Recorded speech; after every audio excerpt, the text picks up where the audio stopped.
Republic Act No. 9165. An act instituting the Comprehensive Dangerous Drugs Act of 2002, repealing Republic Act No. 6425, otherwise known as the Dangerous Drugs Act of 1972, as amended, providing funds therefor, and for other purposes. Section 1. Short title. This act shall be known and cited as the Comprehensive Dangerous Drugs Act of 2002. Section 2. Declaration of Policy. It is the policy of the state to safeguard the integrity of its territory and the well-being of its citizenry, particularly the youth, from the harmful effects of dangerous drugs on their physical and mental well-being, and to defend the same against acts or omissions detrimental to their development and preservation. In view of the foregoing, the state needs to enhance further the efficacy of the law against dangerous drugs, it being one of today's more serious social ills. Toward this end, the government shall pursue an intensive and unrelenting campaign against the trafficking and use of dangerous drugs and other similar substances through an integrated system of planning, implementation, and enforcement of anti-drug abuse policies, programs, and projects. The government shall, however, aim to achieve a balance in the national drug control program so that people with legitimate medical needs are not prevented from being treated with adequate amounts of appropriate medications, which include the use of dangerous drugs. It is further declared the policy of the state to provide effective mechanisms or measures to reintegrate into society individuals who have fallen victims to drug abuse or dangerous drug dependence through sustainable programs of treatment and rehabilitation. Article 1. Definition of terms. Section 3. Definitions. As used in this Act, the following terms shall mean: A. Administer. Any act of introducing any dangerous drug into the body of any person, with or without his or her knowledge, by injection, inhalation, ingestion, or other means, or of committing any act of indispensable assistance to a person in administering a dangerous drug to himself or herself unless administered by a duly licensed practitioner for purposes of medication. B. Board. Refers to the Dangerous Drugs Board under Section 77, Article 9 of this Act. C. Centers. Any of the treatment and rehabilitation centers for drug dependence referred to in Section 34, Article 8 of this Act. D. Chemical diversion. The sale, distribution, supply, or transport of legitimately imported, in transit, manufactured or procured controlled precursors and essential chemicals, in diluted, mixtures or in concentrated form, to any person or entity engaged in the manufacture of any dangerous drug, and shall include packaging, repackaging, labeling, relabeling, or concealment of such transaction through fraud, destruction of documents, fraudulent use of permits, misdeclaration, use of front companies or mail fraud. E. Clandestine laboratory. Any facility used for the illegal manufacture of any dangerous drug and/or controlled precursor and essential chemical. F. Confirmatory test.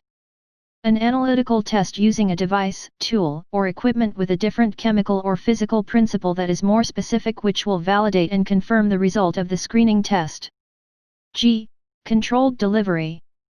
The investigative technique of allowing an unlawful or suspect consignment of any dangerous drug and/or controlled precursor and essential chemical, equipment, or paraphernalia, or property believed to be derived directly or indirectly from any offense, to pass into, through, or out of the country under the supervision of an authorized officer, with a view to gathering evidence to identify any person involved in any dangerous drugs-related offense, or to facilitate prosecution of that offense. H. Controlled precursors and essential chemicals.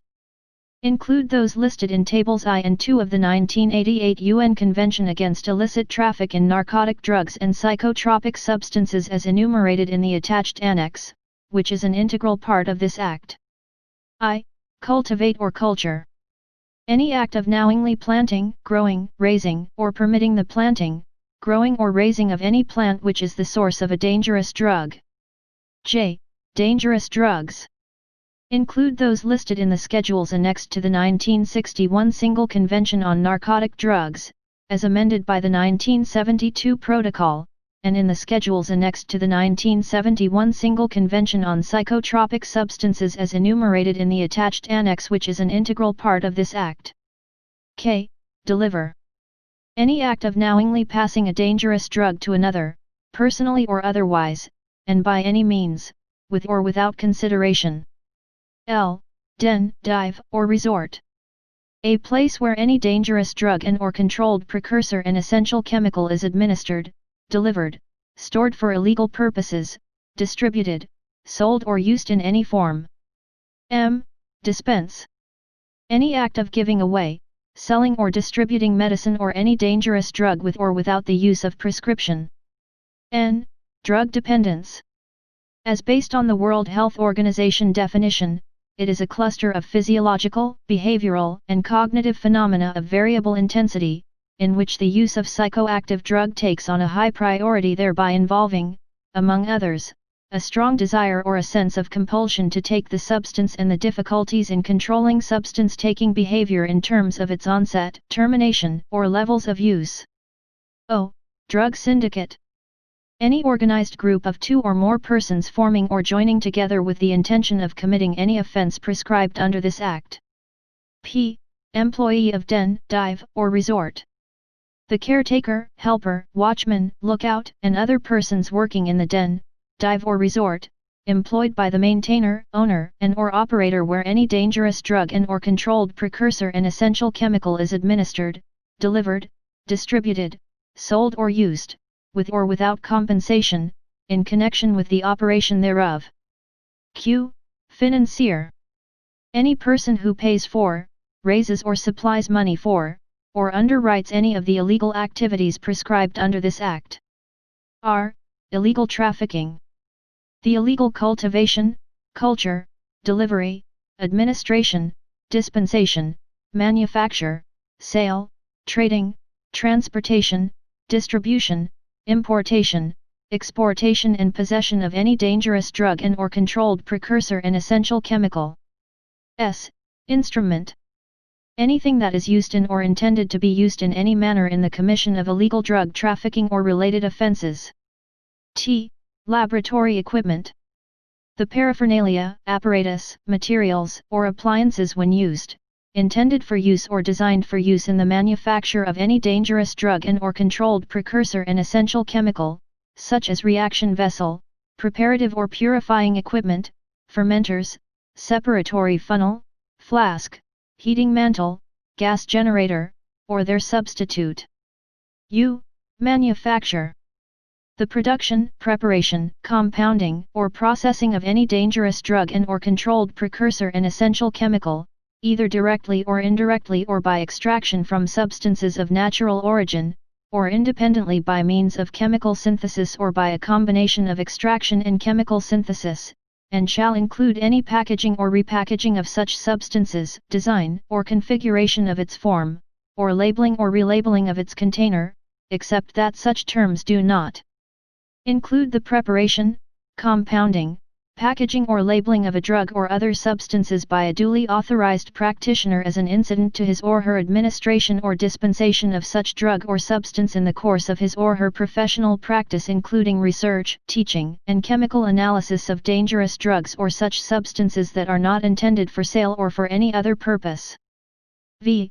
Cannabis, or commonly known as marijuana or Indian hemp or by its any other name. Embraces every kind, class, genus, or species of the plant Cannabis sativa L, including, but not limited to, Cannabis americana, hashish, bang, guaiza, churros and ganjab, and embraces every kind, class, and character of marijuana, whether dried or fresh and flowering, or fruiting tops, or any part or portion of the plant and seeds thereof, and all its geographic varieties, whether as a reefer, resin, extract, tincture or in any form whatsoever. W. Methylenedioxymethamphetamine, MDMA, or commonly known as ecstasy, or by its any other name. Refers to the drug having such chemical composition, including any of its isomers or derivatives in any form. X. Methamphetamine hydrochloride, or commonly known as shabu, ice, meth, or by its any other name. Refers to the drug having such chemical composition, including any of its isomers or derivatives in any form. Y. Opium refers to the coagulated juice of the opium poppy, Papaver somniferum L, and embraces every kind, class, and character of opium, whether crude or prepared, the ashes or refuse of the same, narcotic preparations thereof or therefrom, morphine or any alkaloid of opium, preparations in which opium, morphine, or any alkaloid of opium enters as an ingredient, opium poppy straw, and leaves or wrappings of opium leaves, whether prepared for use or not. Z. Opium poppy refers to any part of the plant of the species Papaver somniferum L, Papaver setigerum DC, Papaver oriental, Papaver bracteatum, and Papaver rhoeas, which includes the seeds, straws, branches, leaves or any part thereof, or substances derived therefrom, even for floral, decorative, and culinary purposes. AA. PDEA refers to the Philippine Drug Enforcement Agency under Section 82, Article 9 of this Act. BB. Person. Any entity, natural or juridical, including among others, a corporation, partnership, trust, or estate, joint stock company, association, syndicate, joint venture, or other unincorporated organization or group capable of acquiring rights or entering into obligations. CC. Planting of evidence.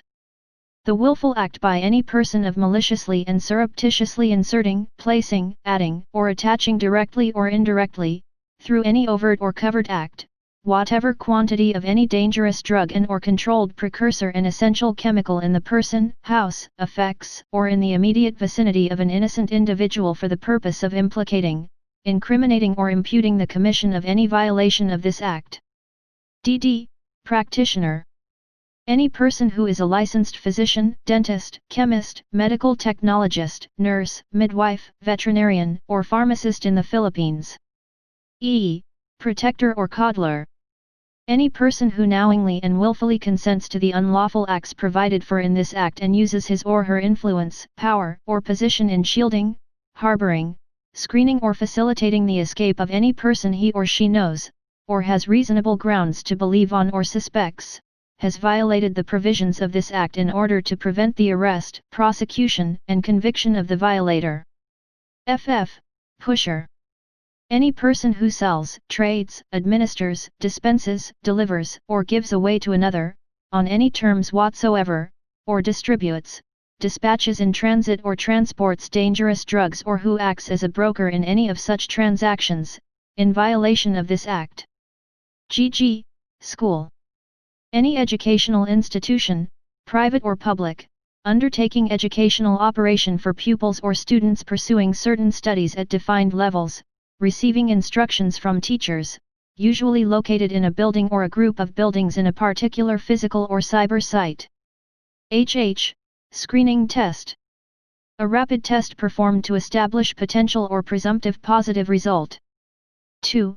Sell. Any act of giving away any dangerous drug and/or controlled precursor and essential chemical whether for money or any other consideration. JJ. Trading. Transactions involving the illegal trafficking of dangerous drugs and/or controlled precursors and essential chemicals using electronic devices such as, but not limited to, text messages, email, mobile or landlines, two-way radios, internet, instant messengers, and chat rooms or acting as a broker in any of such transactions whether for money or any other consideration in violation of this Act. KK. Use. Any act of injecting, intravenously or intramuscularly, of consuming, either by chewing, smoking, sniffing, eating, swallowing, drinking or otherwise introducing into the physiological system of the body, and of the dangerous drugs. Article 2. Unlawful Acts and Penalties. Section 4. Importation of dangerous drugs and/or controlled precursors and essential chemicals. The penalty of life imprisonment to death and ranging from 500,000 pesos to 10 million pesos shall be imposed upon any person, who, unless authorized by law, shall import or bring into the Philippines any dangerous drug, regardless of the quantity and purity involved, including any and all species of opium poppy or any part thereof or substances derived therefrom even for floral, decorative, and culinary purposes. The penalty of imprisonment ranging from 12 years and 1 day to 20 years and a fine ranging from 100,000 pesos to 500,000 pesos shall be imposed upon any person, who, unless authorized by law, shall import any controlled precursor and essential chemical. The maximum penalty provided for under this section shall be imposed upon any person, who, unless authorized under this Act, shall import or bring into the Philippines any dangerous drug and or controlled precursor and essential chemical through the use of a diplomatic passport, diplomatic facilities, or any other means involving his or her official status intended to facilitate the unlawful entry of the same. In addition, the diplomatic passport shall be confiscated and cancelled. The maximum penalty provided for under this section shall be imposed upon any person, who organizes, manages or acts as a financier of any of the illegal activities prescribed in this section. The penalty of 12 years and 1 day to 20 years of imprisonment and a fine ranging from 100,000 pesos to 500,000 pesos shall be imposed upon any person, who acts as a protector or coddler of any violator of the provisions under this section. Chan Robel Svi. Section 5. Sale, trading, administration, dispensation, delivery, distribution and transportation of dangerous drugs and or controlled precursors and essential chemicals. The penalty of life imprisonment to death and a fine ranging from 500,000 pesos to 10 million pesos shall be imposed upon any person, who, unless authorized by law, shall sell, trade, administer, dispense, deliver, give away to another, distribute, dispatch in transit or transport any dangerous drug, including any and all species of opium poppy regardless of the quantity and purity involved, or shall act as a broker in any of such transactions. The penalty of imprisonment ranging from 12 years and 1 day to 20 years and a fine ranging from 100,000 pesos to 500,000 pesos shall be imposed upon any person, who, unless authorized by law, shall sell, trade, administer, dispense, deliver, give away to another, distribute, dispatch in transit or transport any controlled precursor and essential chemical, or shall act as a broker in such transactions. If the sale, trading, administration, dispensation, delivery, distribution or transportation of any dangerous drug and or controlled precursor and essential chemical transpires within 100 meters from the school, the maximum penalty shall be imposed in every case. For drug pushers who use minors or mentally incapacitated individuals as runners, couriers, and messengers, or in any other capacity directly connected to the dangerous drugs and or controlled precursors and essential chemical trade, the maximum penalty shall be imposed in every case. If the victim of the offense is a minor or a mentally incapacitated individual, or should a dangerous drug and or a controlled precursor and essential chemical involved in any offense herein provided be the proximate cause of death of a victim thereof, the maximum penalty provided for under this section shall be imposed. The maximum penalty provided for under this section shall be imposed upon any person who organizes, manages, or acts as a financier of any of the illegal activities prescribed in this section.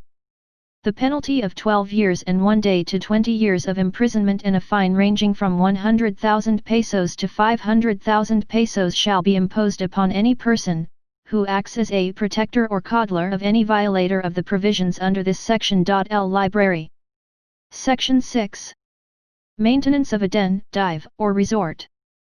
The penalty of life imprisonment to death and a fine ranging from 500,000 pesos to 10 million pesos shall be imposed upon any person or group of persons who shall maintain a den, dive, or resort where any dangerous drug is used or sold in any form. The penalty of imprisonment ranging from 12 years and 1 day to 20 years and a fine ranging from 100,000 pesos to 500,000 pesos shall be imposed upon any person or group of persons who shall maintain a den, dive, or resort where any controlled precursor and essential chemical is used or sold in any form. The maximum penalty provided for under this section shall be imposed in every case where any dangerous drug is administered, delivered, or sold to a minor who is allowed to use the same in such a place. Should any dangerous drug be the proximate cause of the death of a person using the same in such den, dive, or resort, the penalty of death and a fine ranging from 1 million to 15 million pesos shall be imposed on the maintainer, owner, and/or operator. If such den, dive, or resort is owned by a third person, the same shall be confiscated and escheated in favor of the government, provided that the criminal complaint shall specifically allege that such place is intentionally used in the furtherance of the crime, provided, further, that the prosecution shall prove such intent on the part of the owner to use the property for such purpose, provided, finally, that the owner shall be included as an accused in the criminal complaint.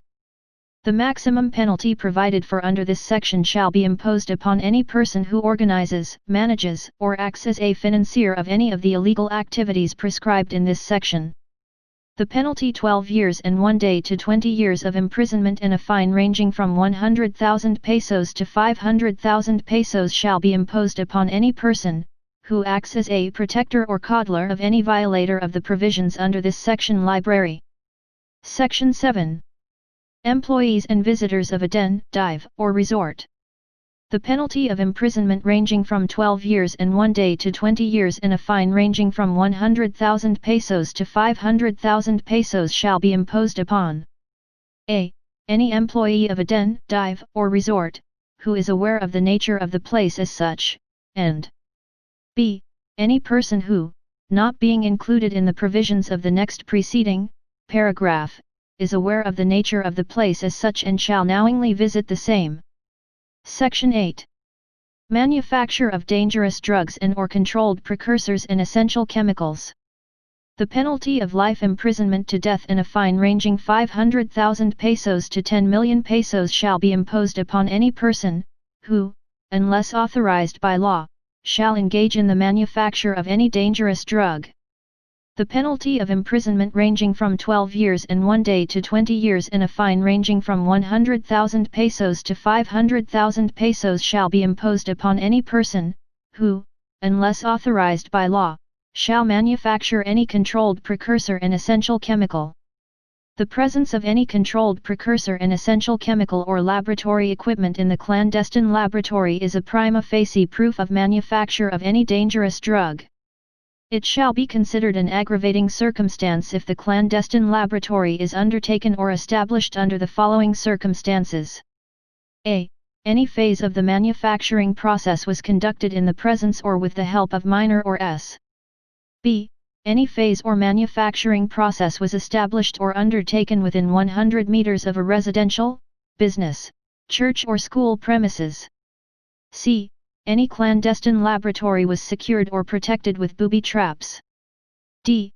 Any clandestine laboratory was concealed with legitimate business operations, or E. Any employment of a practitioner, chemical engineer, public official, or foreigner. The maximum penalty provided for under this section shall be imposed upon any person who organizes, manages or acts as a financier of any of the illegal activities prescribed in this section. The penalty of 12 years and 1 day to 20 years of imprisonment and a fine ranging from 100,000 pesos to 500,000 pesos shall be imposed upon any person who acts as a protector or coddler of any violator of the provisions under this section. Library. Section 9. Illegal chemical diversion of controlled precursors and essential chemicals. The penalty of imprisonment ranging from 12 years and 1 day to 20 years and a fine ranging from 100,000 pesos to 500,000 pesos shall be imposed upon any person who, unless authorized by law, shall illegally divert any controlled precursor and essential chemical. Section 10. Manufacture or delivery of equipment, instrument, apparatus, and other paraphernalia for dangerous drugs and or controlled precursors and essential chemicals. The penalty of imprisonment ranging from 12 years and 1 day to 20 years and a fine ranging from 100,000 pesos to 500,000 pesos shall be imposed upon any person who shall deliver, possess with intent to deliver, or manufacture with intent to deliver equipment, instrument, apparatus, and other paraphernalia for dangerous drugs, knowing, or under circumstances where one reasonably should know, that it will be used to plant, propagate, cultivate, grow, harvest, manufacture, compound, convert, produce, process, prepare, test, analyze, pack, repack, store, contain or conceal any dangerous drug and or controlled precursor and essential chemical in violation of this Act. The penalty of imprisonment ranging from 6 months and 1 day to 4 years and a fine ranging from 10,000 pesos to 50,000 pesos shall be imposed if it will be used to inject, ingest, inhale, or otherwise introduce into the human body a dangerous drug in violation of this act. The maximum penalty provided for under this section shall be imposed upon any person who uses a minor or a mentally incapacitated individual to deliver such equipment, instrument, apparatus, and other paraphernalia for dangerous drugs. Library. Section 11. Possession of dangerous drugs. The penalty of life imprisonment to death and a fine ranging from 500,000 pesos to 10 million pesos shall be imposed upon any person who, unless authorized by law, shall possess any dangerous drug in the following quantities, regardless of the degree of purity thereof. 1. 10 grams or more of opium. 2. 10 grams or more of morphine. 3. 10 grams or more of heroin. 4. 10 grams or more of cocaine or cocaine hydrochloride. 5. 50 grams or more of methamphetamine hydrochloride or shabu. 6. 10 grams or more of marijuana resin or marijuana resin oil. 7. 500 grams or more of marijuana, and 8. 10 grams or more of other dangerous drugs such as, but not limited to, methylenedioxymethamphetamine, MDA, or ecstasy, paramethoxyamphetamine, PMA, trimethoxyamphetamine, TMA, lysergic acid diethylamine, LSD, gamma-hydroxyamphetamine, GHB, and those similarly designed or newly introduced drugs and their derivatives. Without having any therapeutic value or if the quantity possessed is far beyond therapeutic requirements, as determined and promulgated by the Board in accordance to Section 93, Article 11 of this Act. Otherwise, if the quantity involved is less than the foregoing quantities, the penalties shall be graduated as follows. 1. Life imprisonment and a fine ranging from 400,000 pesos to 500,000 pesos, if the quantity of methamphetamine hydrochloride or shabu is 10 grams or more but less than 50 grams. 2. Imprisonment of 20 years and 1 day to life imprisonment and a fine ranging from 400,000 pesos to 500,000 pesos, if the quantities of dangerous drugs are 5 grams or more but less than 10 grams of opium, morphine, heroin, cocaine or cocaine hydrochloride, marijuana resin or marijuana resin oil, methamphetamine hydrochloride or shabu, or other dangerous drugs such as, but not limited to, MDMA or ecstasy, PMA, TMA, LSD, GHB, and those similarly designed, or newly introduced drugs and their derivatives, without having any therapeutic value or if the quantity possessed is far beyond therapeutic requirements. Or 300 grams or more but less than 500 grams of marijuana, and 3. Imprisonment of 12 years and 1 day to 20 years and a fine ranging from 300,000 pesos to 400,000 pesos, if the quantities of dangerous drugs are less than 5 grams of opium, morphine, heroin, cocaine or cocaine hydrochloride, marijuana resin or marijuana resin oil, methamphetamine hydrochloride or shabu, or other dangerous drugs such as, but not limited to, MDMA or ecstasy, PMA, TMA, LSD, GHB, and those similarly designed or newly introduced drugs, and their derivatives, without having any therapeutic value or if the quantity possessed is far beyond therapeutic requirements, or less than 300 grams of marijuana. Section 12. Possession of equipment, instrument, apparatus, and other paraphernalia for dangerous drugs. The penalty of imprisonment ranging from 6 months and 1 day to 4 years and a fine ranging from 10,000 pesos to 50,000 pesos shall be imposed upon any person who, unless authorized by law, shall possess or have under his or her control any equipment, instrument, apparatus, and other paraphernalia fit or intended for smoking, consuming, administering, injecting, ingesting, or introducing any dangerous drug into the body, provided that in the case of medical practitioners and various professionals who are required to carry such equipment, instrument, apparatus, and other paraphernalia in the practice of their profession, the Board shall prescribe the necessary implementing guidelines thereof. The possession of such equipment, instrument, apparatus, and other paraphernalia fit or intended for any of the purposes enumerated in the preceding paragraph shall be prima facie evidence that the possessor has smoked, consumed, administered to himself or herself, injected, ingested or used a dangerous drug and shall be presumed to have violated Section 15 of this Act. Section 13. Possession of dangerous drugs during parties, social gatherings, or meetings. Any person found possessing any dangerous drug during a party, or at a social gathering or meeting, or in the proximate company of at least 2 persons, shall suffer the maximum penalties provided for in Section 11 of this Act, regardless of the quantity and purity of such dangerous drugs. Section 14. Possession of equipment, instrument, apparatus, and other paraphernalia for dangerous drugs during parties, social gatherings or meetings.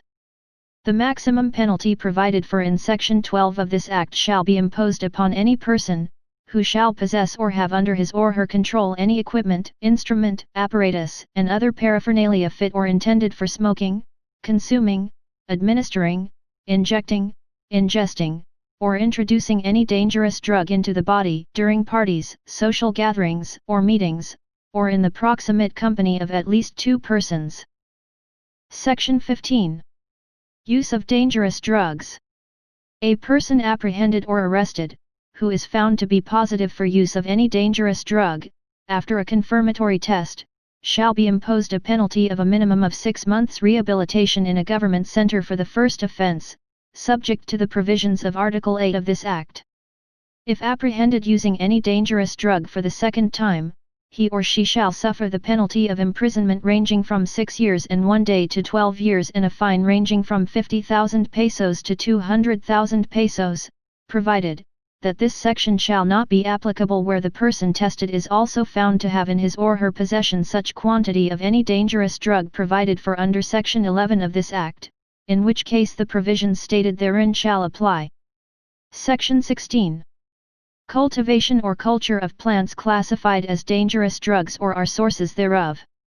The penalty of life imprisonment to death and a fine ranging from 500,000 pesos to 10 million pesos shall be imposed upon any person, who shall plant, cultivate, or culture marijuana, opium poppy or any other plant regardless of quantity, which is or may hereafter be classified as a dangerous drug or as a source from which any dangerous drug may be manufactured or derived, provided that in the case of medical laboratories and medical research centers which cultivate or culture marijuana, opium poppy, and other plants, or materials of such dangerous drugs for medical experiments and research purposes, or for the creation of new types of medicine, the board shall prescribe the necessary implementing guidelines for the proper cultivation, culture, handling, experimentation and disposal of such plants and materials. The land or portions thereof and or greenhouses on which any of said plants is cultivated or cultured shall be confiscated and escheated in favor of the state, unless the owner thereof can prove lack of knowledge of such cultivation or culture despite the exercise of due diligence on his or her part. If the land involved is part of the public domain, the maximum penalty provided for under this section shall be imposed upon the offender. The maximum penalty provided for under this section shall be imposed upon any person who organizes, manages or acts as a financier of any of the illegal activities prescribed in this section.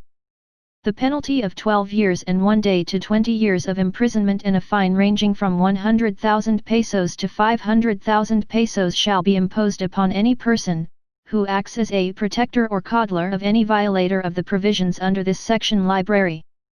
Section 17. Maintenance and keeping of original records of transactions on dangerous drugs and or controlled precursors and essential chemicals. The penalty of imprisonment ranging from 1 year and 1 day to 6 years and a fine ranging from 10,000 pesos to 50,000 pesos shall be imposed upon any practitioner, manufacturer, wholesaler, importer, distributor, dealer, or retailer who violates or fails to comply with the maintenance and keeping of the original records of transactions on any dangerous drug and or controlled precursor and essential chemical in accordance with Section 40 of this Act. An additional penalty shall be imposed through the revocation of the license to practice his or her profession, in case of a practitioner, or of the business, in case of a manufacturer, seller, importer, distributor, dealer, or retailer. Section 18. Unnecessary prescription of dangerous drugs. The penalty of imprisonment ranging from 12 years and 1 day to 20 years and a fine ranging from 100,000 pesos to 500,000 pesos and the additional penalty of the revocation of his or her license to practice shall be imposed upon the practitioner, who shall prescribe any dangerous drug to any person whose physical or physiological condition does not require the use or in the dosage prescribed therein, as determined by the board in consultation with recognized competent experts who are authorized representatives of professional organizations of practitioners, particularly those who are involved in the care of persons with severe pain. Section 19. Unlawful prescription of dangerous drugs. The penalty of life imprisonment to death and a fine ranging from 500,000 pesos to 10 million pesos shall be imposed upon any person, who, unless authorized by law, shall make or issue a prescription or any other writing purporting to be a prescription for any dangerous drug. Section 20. Confiscation and forfeiture of the proceeds or instruments of the unlawful act, including the properties or proceeds derived from the illegal trafficking of dangerous drugs and or precursors and essential chemicals. Every penalty imposed for the unlawful importation, sale, trading, administration, dispensation, delivery, distribution, transportation or manufacture of any dangerous drug and or controlled precursor and essential chemical, the cultivation or culture of plants which are sources of dangerous drugs, and the possession of any equipment, instrument, apparatus, and other paraphernalia for dangerous drugs including other laboratory equipment, shall carry with it the confiscation and forfeiture, in favor of the government, of all the proceeds and properties derived from the unlawful act, including, but not limited to, money and other assets obtained thereby, and the instruments or tools with which the particular unlawful act was committed, unless they are the property of a third person not liable for the unlawful act, but those which are not of lawful commerce shall be ordered destroyed without delay pursuant to the provisions of Section 21 of this Act.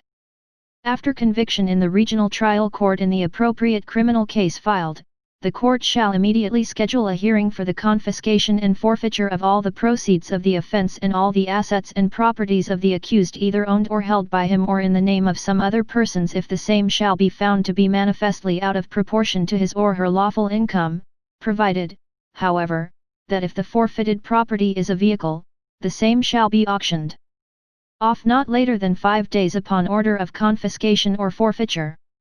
During the pendency of the case in the regional trial court, no property or income derived therefrom, which may be confiscated and forfeited, shall be disposed, alienated, or transferred, and the same shall be in custodia legis, and no bond shall be admitted for the release of the same. The proceeds of any sale or disposition of any property confiscated or forfeited under this section shall be used to pay all proper expenses incurred in the proceedings for the confiscation, forfeiture, custody, and maintenance of the property pending disposition, as well as expenses for publication and court costs. The proceeds in excess of the above expenses shall accrue to the board to be used in its campaign against illegal drugs. Section 21. Custody and disposition of confiscated, seized, and or surrendered dangerous drugs, plant sources of dangerous drugs, controlled precursors, and essential chemicals, instruments or paraphernalia and or laboratory equipment. The PDA shall take charge and have custody of all dangerous drugs, plant sources of dangerous drugs, controlled precursors, and essential chemicals, as well as instruments or paraphernalia and or laboratory equipment so confiscated, seized, and or surrendered, for proper disposition in the following manner. 1. The apprehending team having initial custody and control of the drugs shall, immediately after seizure and confiscation, physically inventory and photograph the same in the presence of the accused or the person or s from whom such items were confiscated and or seized, or his or her representative or counsel, a representative from the media and the Department of Justice, DOJ, and any elected public official who shall be required to sign the copies of the inventory and be given a copy thereof. 2. Within 24 hours upon confiscation or seizure of dangerous drugs, plant sources of dangerous drugs, controlled precursors, and essential chemicals, as well as instruments or paraphernalia and or laboratory equipment, the same shall be submitted to the PDEA Forensic Laboratory for a qualitative and quantitative examination. 3. A certification of the Forensic Laboratory examination results, which shall be done under oath by the Forensic Laboratory examiner, shall be issued within 24 hours after the receipt of the subject item or S, provided that when the volume of the dangerous drugs, plant sources of dangerous drugs, and controlled precursors and essential chemicals does not allow the completion of testing within the time frame, a partial laboratory examination report shall be provisionally issued, stating therein the quantities of dangerous drugs still to be examined by the forensic laboratory, provided, however, that a final certification shall be issued on the completed forensic laboratory examination on the same within the next 24 hours. 4. After the filing of the criminal case, the court shall, within 72 hours, conduct an ocular inspection of the confiscated, seized, and/or surrendered dangerous drugs, plant sources of dangerous drugs, and controlled precursors and essential chemicals, including the instruments or paraphernalia and/or laboratory equipment, and through the PDEA shall within 24 hours thereafter proceed with the destruction or burning of the same, in the presence of the accused or the person or s from whom such items were confiscated and/or seized, or his or her representative or counsel, a representative from the media and the DOJ, civil society groups and any elected public official. The board shall draw up the guidelines on the manner of proper disposition and destruction of such item or s which shall be borne by the offender, provided that those item or s of lawful commerce, as determined by the board, shall be donated, used, or recycled for legitimate purposes, provided, further, that a representative sample, duly weighed and recorded is retained. 5. The board shall then issue a sworn certification as to the fact of destruction or burning of the subject item or s which, together with the representative sample or s in the custody of the PDEA, shall be submitted to the court having jurisdiction over the case. In all instances, the representative sample shall be kept to a minimum quantity as determined by the board. 6. The alleged offender or his or her representative or counsel shall be allowed to personally observe all of the above proceedings and his or her presence shall not constitute an admission of guilt. In case the said offender or accused refuses or fails to appoint a representative after due notice in writing to the accused or his or her counsel within 72 hours before the actual burning or destruction of the evidence in question, the Secretary of Justice shall appoint a member of the Public Attorney's Office to represent the former. 7. After the promulgation and judgment in the criminal case wherein the representative sample or s was presented as evidence in court, the trial prosecutor shall inform the board of the final termination of the case and, in turn, shall request the court for leave to turn over the said representative sample or s to the PDEA for proper disposition and destruction within 24 hours from receipt of the same, and 8. Transitory Provision, a. Within 24 hours from the effectivity of this Act, dangerous drugs defined herein which are presently in possession of law enforcement agencies shall, with leave of court, be burned or destroyed. In the presence of representatives of the court, DOJ, Department of Health, DOH, and the accused or his or her counsel, and b. Pending the organization of the PDEA, the custody, disposition, and burning or destruction of seized or surrendered dangerous drugs provided under this section shall be implemented by the DOH. Section 22. Grant of compensation, reward, and award.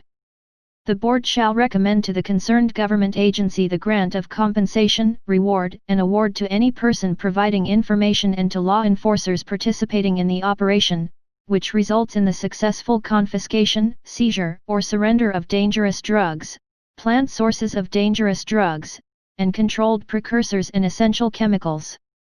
Section 23. Plea bargaining provision. Any person charged under any provision of this Act regardless of the imposable penalty shall not be allowed to avail of the provision on plea bargaining. Section 24. Non-applicability of the probation law for drug traffickers and pushers. Any person convicted for drug trafficking or pushing under this Act, regardless of the penalty imposed by the court, cannot avail of the privilege granted by the probation law or Presidential Decree No. 968, as amended. Section 25. Qualifying aggravating circumstances in the commission of a crime by an offender under the influence of dangerous drugs. Notwithstanding the provisions of any law to the contrary, a positive finding for the use of dangerous drugs shall be a qualifying aggravating circumstance in the commission of a crime by an offender, and the application of the penalty provided for in the revised Penal Code shall be applicable. Section 26. Attempt or conspiracy. Any attempt or conspiracy to commit the following unlawful acts shall be penalized by the same penalty prescribed for the commission of the same as provided under this Act. A. Importation of any dangerous drug and/or controlled precursor and essential chemical. B. Sale, trading, administration, dispensation, delivery, distribution and transportation of any dangerous drug and/or controlled precursor and essential chemical. C. Maintenance of a den, dive, or resort where any dangerous drug is used in any form. D. Manufacture of any dangerous drug and/or controlled precursor and essential chemical, and E. Cultivation or culture of plants which are sources of dangerous drugs. Section 27. Criminal liability of a public officer or employee for misappropriation, misapplication, or failure to account for the confiscated, seized and/or surrendered dangerous drugs, plant sources of dangerous drugs, controlled precursors, and essential chemicals, instruments or paraphernalia and/or laboratory equipment including the proceeds or properties obtained from the unlawful act committed. The penalty of life imprisonment to death and a fine ranging from 500,000 pesos to 10 million pesos, in addition to absolute perpetual disqualification from any public office, shall be imposed upon any public officer or employee who misappropriates, misapplies, or fails to account for confiscated, seized or surrendered dangerous drugs, plant sources of dangerous drugs, controlled precursors, and essential chemicals, instruments or paraphernalia and/or laboratory equipment including the proceeds or properties obtained from the unlawful acts as provided for in this Act. Any elective local or national official found to have benefited from the proceeds of the trafficking of dangerous drugs as prescribed in this Act, or have received any financial or material contributions or donations from natural or juridical persons found guilty of trafficking dangerous drugs as prescribed in this Act, shall be removed from office and perpetually disqualified from holding any elective or appointive positions in the government, its divisions, subdivisions, and intermediaries, including government-owned or controlled corporations. Section 28. Criminal liability of government officials and employees. The maximum penalties of the unlawful acts provided for in this Act shall be imposed, in addition to absolute perpetual disqualification from any public office, if those found guilty of such unlawful acts are government officials and employees. Library. Section 29. Criminal liability for planting of evidence. Any person who is found guilty of planting any dangerous drug and/or controlled precursor and essential chemical, regardless of quantity and purity, shall suffer the penalty of death. Library. Section 30. Criminal liability of officers of partnerships, corporations, associations, or other juridical entities. In case any violation of this Act is committed by a partnership, corporation, association, or any juridical entity, the partner, president, director, manager, trustee, estate administrator, or officer who consents to or knowingly tolerates such violation shall be held criminally liable as a co-principal. The penalty provided for the offense under this Act shall be imposed upon the partner, president, director, manager, trustee, estate administrator, or officer who knowingly authorizes, tolerates or consents to the use of a vehicle, vessel, aircraft, equipment, or other facility, as an instrument in the importation, sale, trading, administration, dispensation, delivery, distribution, transportation or manufacture of dangerous drugs, or chemical diversion, if such vehicle, vessel, aircraft, equipment or other instrument is owned by or under the control or supervision of the partnership, corporation, association, or juridical entity to which they are affiliated. Section 31. Additional penalty if offender is an alien. In addition to the penalties prescribed in the unlawful act committed, any alien who violates such provisions of this act shall, after service of sentence, be deported immediately without further proceedings, unless the penalty is death. Section 32. Liability to a person violating any regulation issued by the Board. The penalty of imprisonment ranging from 6 months and 1 day to 4 years and a fine ranging from 10,000 pesos to 50,000 pesos shall be imposed upon any person found violating any regulation duly issued by the Board pursuant to this Act, in addition to the administrative sanctions imposed by the Board. Section 33. Immunity from prosecution and punishment. Notwithstanding the provisions of Section 17, Rule 119 of the Revised Rules of Criminal Procedure and the provisions of Republic Act No. 6981 or the Witness Protection, Security and Benefit Act of 1991, any person who has violated Sections 7, 11, 12, 14, 15, and 19, Article 2 of this Act, who voluntarily gives information about any violation of Sections 4, 5, 6, 8, 10, 13, and 16, Article 2 of this Act as well as any violation of the offences mentioned if committed by a drug syndicate, or any information leading to the whereabouts, identities, and arrest of all or any of the members thereof, and who willingly testifies against such persons as described above, shall be exempted from prosecution or punishment for the offence with reference to which his or her information of testimony were given, and may plead or prove the giving of such information and testimony in bar of such prosecution, provided that the following conditions concur. 1. The information and testimony are necessary for the conviction of the persons described above. 2. Such information and testimony are not yet in the possession of the state. 3. Such information and testimony can be corroborated on its material points. 4. The informant or witness has not been previously convicted of a crime involving moral turpitude, except when there is no other direct evidence available for the state other than the information and testimony of said informant or witness, and 5. The informant or witness shall strictly and faithfully comply without delay any condition or undertaking, reduced into writing, lawfully imposed by the state as further consideration for the grant of immunity from prosecution and punishment. Provided, further, that this immunity may be enjoyed by such informant or witness who does not appear to be most guilty for the offence with reference to which his or her information or testimony were given, provided, finally, that there is no direct evidence available for the state except for the information and testimony of the said informant or witness. Section 34. Termination of the grant of immunity. The immunity granted to the informant or witness, as prescribed in Section 33 of this Act, shall not attach should it turn out subsequently that the information and/or testimony is false, malicious, or made only for the purpose of harassing, molesting or in any way prejudicing the persons described in the preceding section against whom such information or testimony is directed against. In such case, the informant or witness shall be subject to prosecution and the enjoyment of all rights and benefits previously accorded him under this Act or any other law, decree or order shall be deemed terminated. In case an informant or witness under this Act fails or refuses to testify without just cause, and when lawfully obliged to do so, or should he or she violate any condition accompanying such immunity as provided above, his or her immunity shall be removed and he or she shall likewise be subject to contempt and/or criminal prosecution, as the case may be, and the enjoyment of all rights and benefits previously accorded him under this Act or in any other law, decree, or order shall be deemed terminated.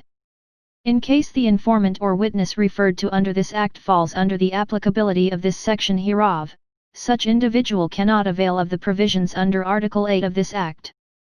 Section 35. Accessory penalties. A person convicted under this Act shall be disqualified to exercise his or her civil rights such as but not limited to, the rights of parental authority or guardianship, either as to the person or property of any ward, the rights to dispose of such property by any act or any conveyance inter vivos, and political rights such as but not limited to, the right to vote and be voted for. Such rights shall also be suspended during the pendency of an appeal from such conviction. Article 3. Dangerous drugs test and record requirements. Section 36. Authorized drug testing. Authorized drug testing shall be done by any government forensic laboratories or by any of the drug testing laboratories accredited and monitored by the DOH to safeguard the quality of test results. The DOH shall take steps in setting the price of the drug test with DOH-accredited drug testing centers to further reduce the cost of such drug test.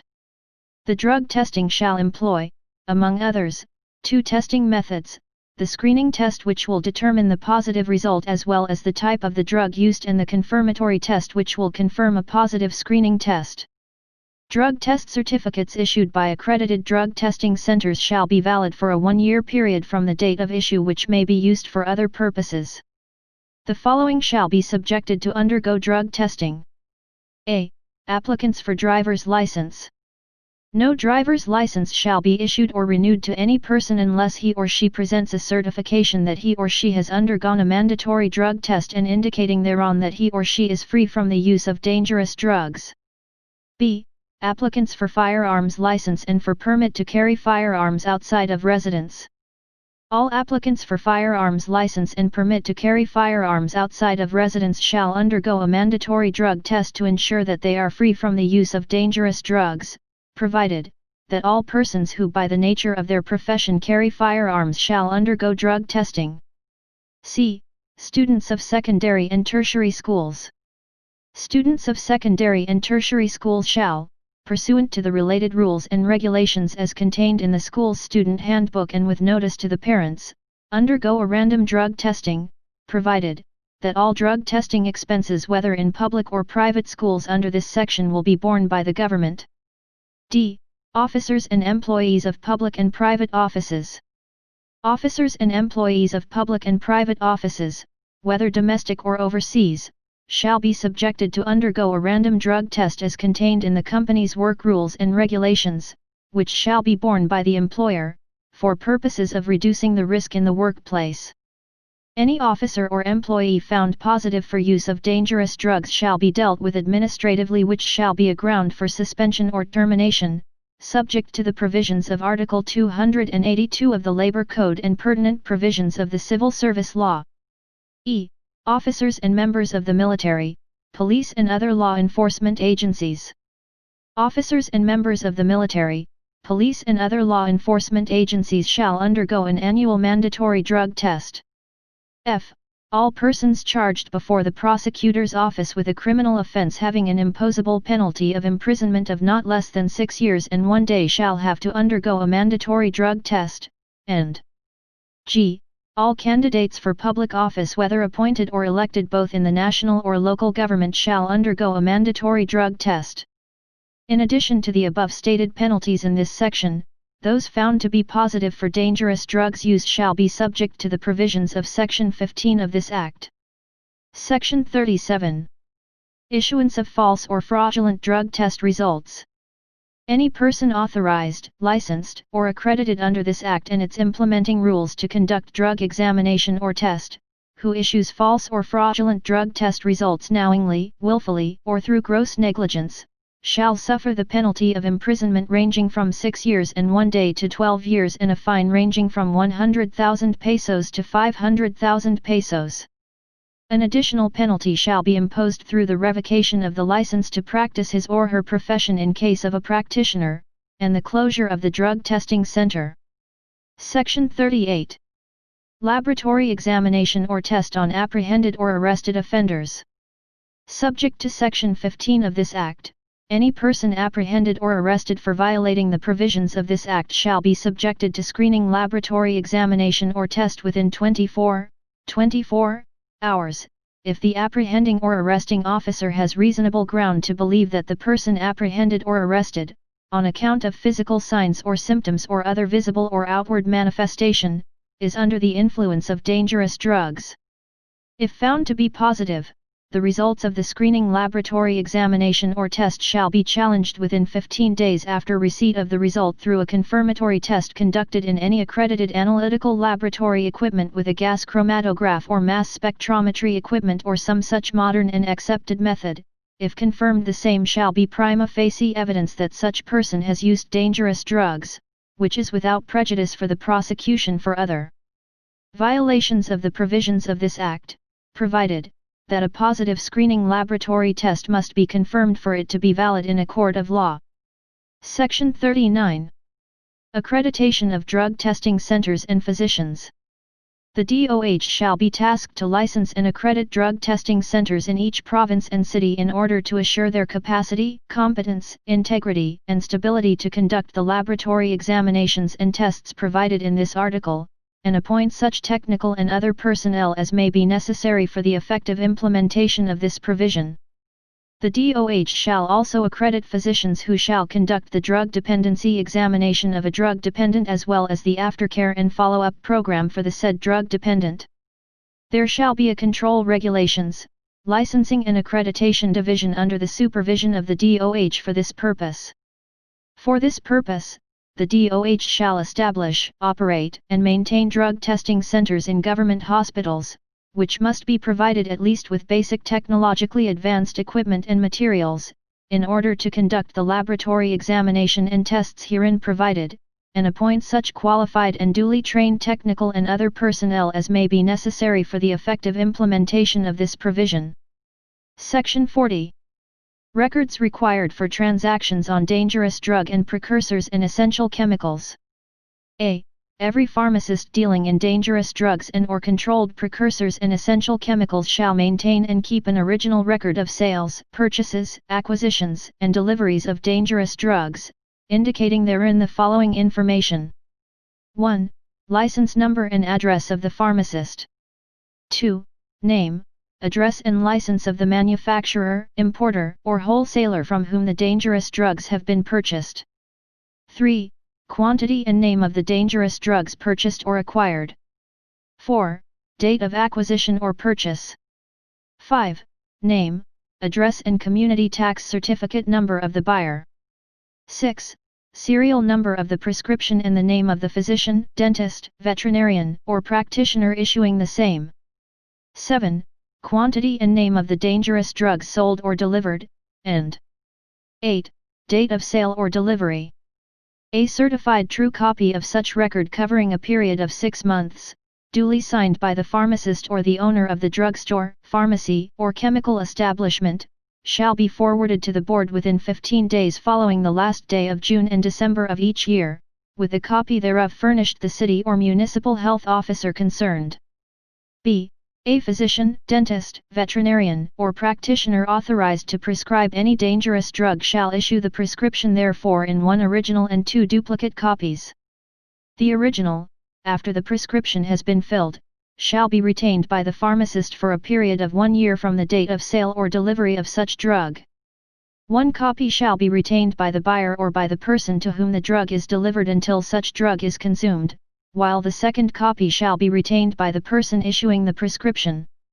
For purposes of this Act, all prescriptions issued by physicians, dentists, veterinarians, or practitioners shall be written on forms exclusively issued by and obtainable from the DOH.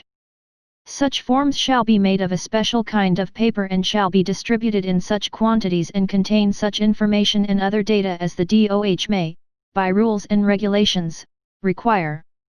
Such forms shall only be issued by the DOH through its authorized employees to licensed physicians, dentists, veterinarians, and practitioners in such quantities as the board may authorize. In emergency cases, however, as the board may specify in the public interest, a prescription need not be accomplished on such forms. The prescribing physician, dentist, veterinarian, or practitioner shall, within 3 days after issuing such prescription, inform the DOH of the same in writing. No prescription once served by the drugstore or pharmacy be reused nor any prescription once issued be refilled. C. All manufacturers, wholesalers, distributors, importers, dealers, and retailers of dangerous drugs and/or controlled precursors and essential chemicals shall keep a record of all inventories, sales, purchases, acquisitions and deliveries of the same as well as the names, addresses, and licenses of the persons from whom such items were purchased or acquired or to whom such items were sold or delivered, the name and quantity of the same and the date of the transactions. Such records may be subjected any time for review by the board. Article 4. Participation of the family, students, teachers, and school authorities in the enforcement of this Act. Section 41. Involvement of the family. The family, being the basic unit of the Filipino society, shall be primarily responsible for the education and awareness of the members of the family on the ill effects of dangerous drugs and close monitoring of family members who may be susceptible to drug abuse. Section 42. Student councils and campus organizations. All elementary, secondary, and tertiary schools' student councils and campus organizations shall include in their activities a program for the prevention of and deterrence in the use of dangerous drugs, and referral for treatment and rehabilitation of students for drug dependence. Library. Section 43. School curricula. Instruction on drug abuse prevention and control shall be integrated in the elementary, secondary, and tertiary curricula of all public and private schools, whether general, technical, vocational or agro-industrial, as well as in non-formal, informal, and indigenous learning systems. Such instructions shall include 1. Adverse effects of the abuse and misuse of dangerous drugs on the person, the family, the school, and the community. 2. Preventive measures against drug abuse. 3. Health, socio-cultural, psychological, legal and economic dimensions and implications of the drug problem. 4. Steps to take when intervention on behalf of a drug dependent is needed, as well as the services available for the treatment and rehabilitation of drug dependents, and 5. Misconceptions about the use of dangerous drugs, such as, but not limited to, the importance and safety of dangerous drugs for medical and therapeutic use, as well as the differentiation between medical patients and drug dependents, in order to avoid confusion and accidental stigmatization in the consciousness of the students. Section 44. Heads, supervisors, and teachers of schools. For the purpose of enforcing the provisions of Article 2 of this Act, all school heads, supervisors and teachers shall be deemed persons in authority and, as such, are hereby empowered to apprehend, arrest or cause the apprehension or arrest of any person who shall violate any of the said provisions, pursuant to Section 5, Rule 113 of the Rules of Court. They shall be deemed persons in authority if they are in the school or within its immediate vicinity, or even beyond such immediate vicinity if they are in attendance at any school or class function in their official capacity as school heads, supervisors, and teachers. Any teacher or school employee, who discovers or finds that any person in the school or within its immediate vicinity is liable for violating any of said provisions, shall have the duty to report the same to the school head or immediate superior, who shall, in turn, report the matter to the proper authorities. Failure to do so in either case, within a reasonable period from the time of discovery of the violation, shall, after due hearing, constitute sufficient cause for disciplinary action by the school authorities. Library. Section 45. Publication and distribution of materials on dangerous drugs. With the assistance of the Board, the Secretary of the Department of Education, DAP-Ed, the Chairman of the Commission on Higher Education, CHED, and the Director General of the Technical Education and Skills Development Authority, TESTA, shall cause the development, publication, and distribution of information and support educational materials on dangerous drugs to the students, the faculty, the parents, and the community. Section 46. Special Drug Education Center. With the assistance of the Board, the Department of the Interior and Local Government, DILG, the National Youth Commission, NYC, and the Department of Social Welfare and Development, DSWD, shall establish in each of its provincial office a special education drug center for out-of-school youth and street children.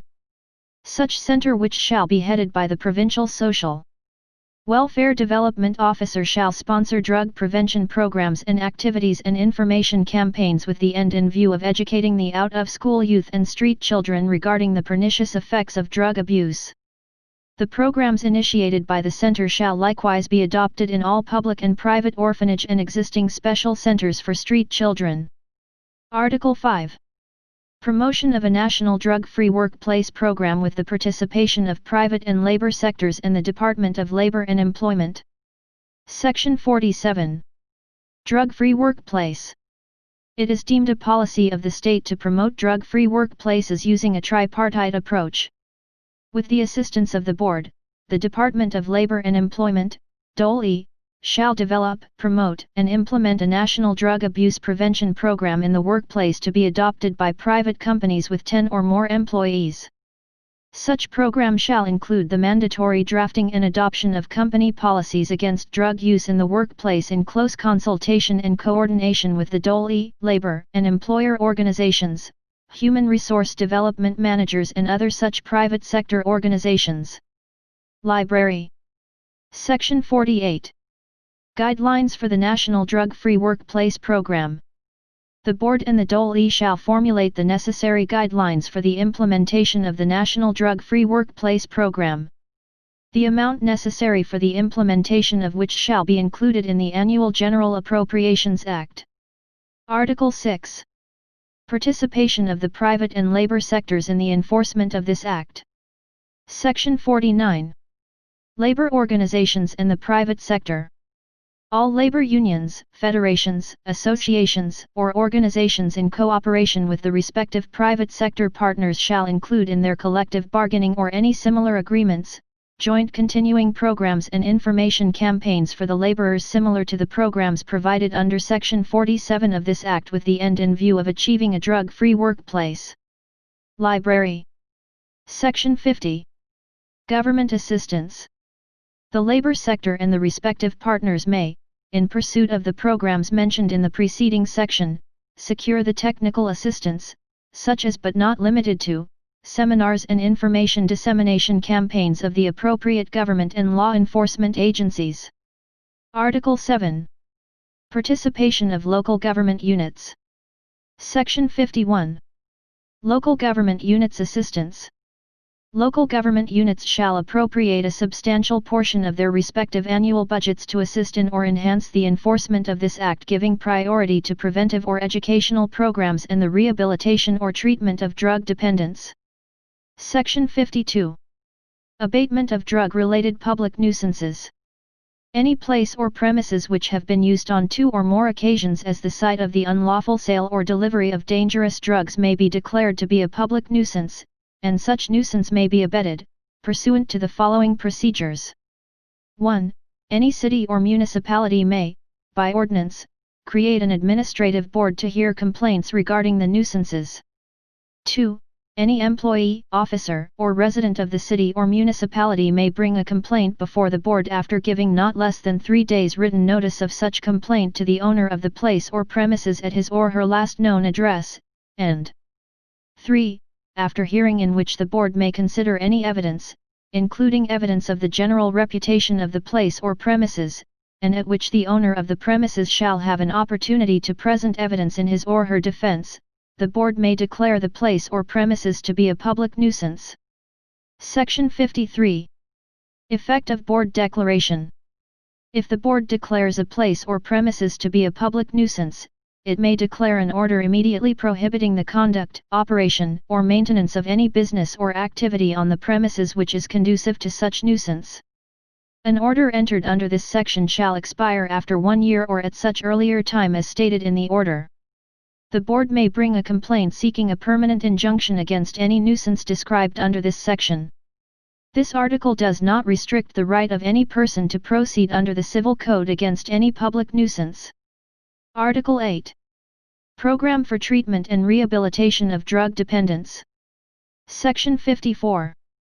Voluntary submission of a drug dependent to confinement, treatment, and rehabilitation.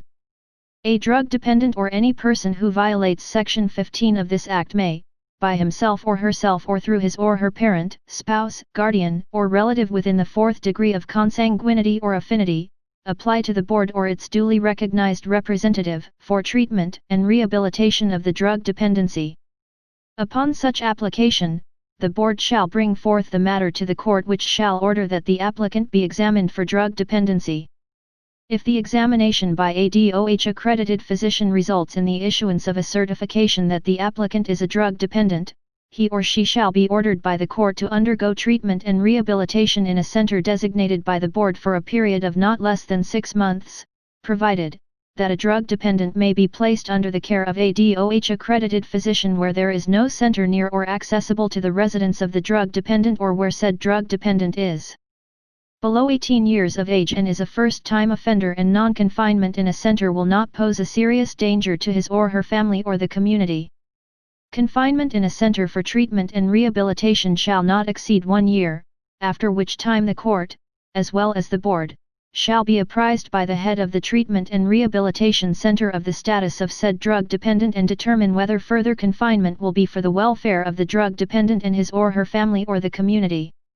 Section 55. Exemption from the criminal liability under the Voluntary Submission Program. A drug dependent under the Voluntary Submission Program, who is finally discharged from confinement, shall be exempt from the criminal liability under Section 15 of this Act subject to the following conditions. 1. He or she has complied with the rules and regulations of the center, the applicable rules and regulations of the board, including the aftercare and follow-up program for at least 18 months following temporary discharge from confinement in the center, or, in the case of a dependent placed under the care of the DOH-accredited physician, the aftercare program and follow-up schedule formulated by the DSWD and approved by the board, provided that capability building of local government social workers shall be undertaken by the DSWD. 2. He or she has never been charged or convicted of any offense punishable under this Act, the Dangerous Drugs Act of 1972 or Republic Act No. 6425, as amended, the Revised Penal Code, as amended, or any special penal laws. 3. He or she has no record of escape from a center, provided that had he or she escaped, he or she surrendered by himself or herself or through his or her parent, spouse, guardian, or relative within the 4th degree of consanguinity or affinity, within 1 week from the date of the said escape, and 4. He or she poses no serious danger to himself or herself, his or her family or the community by his or her exemption from criminal liability. Section 56. Temporary release from the center, aftercare and follow-up treatment under the Voluntary Submission Program. Upon certification of the center that the drug dependent within the Voluntary Submission Program may be temporarily released, the court shall order his or her release on condition that said drug dependent shall report to the DOH for aftercare and follow-up treatment, including urine testing, for a period not exceeding 18 months under such terms and conditions that the court may impose. If during the period of aftercare and follow-up, the drug dependent is certified to be rehabilitated, he or she may be discharged by the court, subject to the provisions of Section 55 of this Act, without prejudice to the outcome of any pending case filed in court. However, should the DOH find that during the initial aftercare and follow-up program of 18 months, the drug dependent requires further treatment and rehabilitation in the center, he or she shall be recommitted to the center for confinement. Thereafter, he or she may again be certified for temporary release and ordered released for another aftercare and follow-up program pursuant to this section. Section 57. Probation and community service under the Voluntary Submission Program. A drug dependent who is discharged as rehabilitated by the DOH-accredited center through the Voluntary Submission Program, but does not qualify for exemption from criminal liability under Section 55 of this Act, may be charged under the provisions of this Act, but shall be placed on probation and undergo a community service in lieu of imprisonment and/or fine in the discretion of the court, without prejudice to the outcome of any pending case filed in court. Such drug dependent shall undergo community service as part of his or her aftercare and follow-up program, which may be done in coordination with non-governmental civil organizations accredited by the DSWD, with the recommendation of the board. Section 58. Filing of charges against a drug dependent who is not rehabilitated under the Voluntary Submission Program.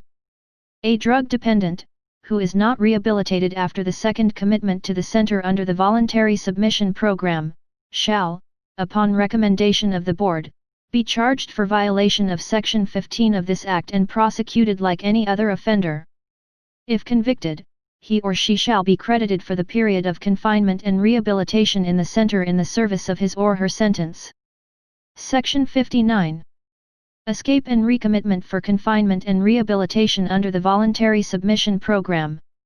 Should a drug dependent under the Voluntary Submission Program escape from the center, he or she may submit himself or herself for recommitment within 1 week therefrom, or his or her parent, spouse, guardian, or relative within the fourth degree of consanguinity or affinity may, within said period, surrender him for recommitment, in which case the corresponding order shall be issued by the Board. Should the escapee fail to submit himself or herself or be surrendered after 1 week, the Board shall apply to the court for a recommitment order upon proof of previous commitment or his or her voluntary submission by the Board. The court may issue an order for recommitment within 1 week. If, subsequent to a recommitment, the dependent once again escapes from confinement, he or she shall be charged for violation of Section 15 of this Act and he subjected under Section 61 of this Act, either upon order of the Board or upon order of the court, as the case may be. Section 60. Confidentiality of records under the Voluntary Submission Program. Judicial and medical records of drug dependents under the Voluntary Submission Program shall be confidential and shall not be used against him for any purpose, except to determine how many times, by himself or herself or through his or her parent, spouse, guardian, or relative within the fourth degree of consanguinity or affinity, he or she voluntarily submitted himself or herself for confinement, treatment, and rehabilitation or has been committed to a center under this program. Section 61. Compulsory confinement of a drug dependent who refuses to apply under the Voluntary Submission Program. Notwithstanding any law, rule, and regulation to the contrary, any person determined and found to be dependent on dangerous drugs shall, upon petition by the Board or any of its authorized representative, be confined for treatment and rehabilitation in any center duly designated or accredited for the purpose. A petition for the confinement of a person alleged to be dependent on dangerous drugs to a center may be filed by any person authorized by the Board with the regional trial court of the province or city where such person is found. After the petition is filed, the court, by an order, shall immediately fix a date for the hearing, and a copy of such order shall be served on the person alleged to be dependent on dangerous drugs, and to the one having charge of him. If after such hearing and the facts so warrant, the court shall order the drug dependent to be examined by 2 physicians accredited by the Board. If both physicians conclude that the respondent is not a drug dependent, the court shall order his or her discharge. If either physician finds him to be a dependent, the court shall conduct a hearing and consider all relevant evidence which may be offered. If the court finds him a drug dependent, it shall issue an order for his or her commitment to a treatment and rehabilitation center under the supervision of the DOH.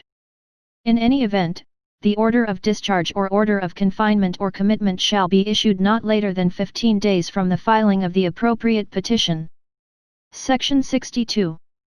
Compulsory submission of a drug dependent charged with an offense to treatment and rehabilitation.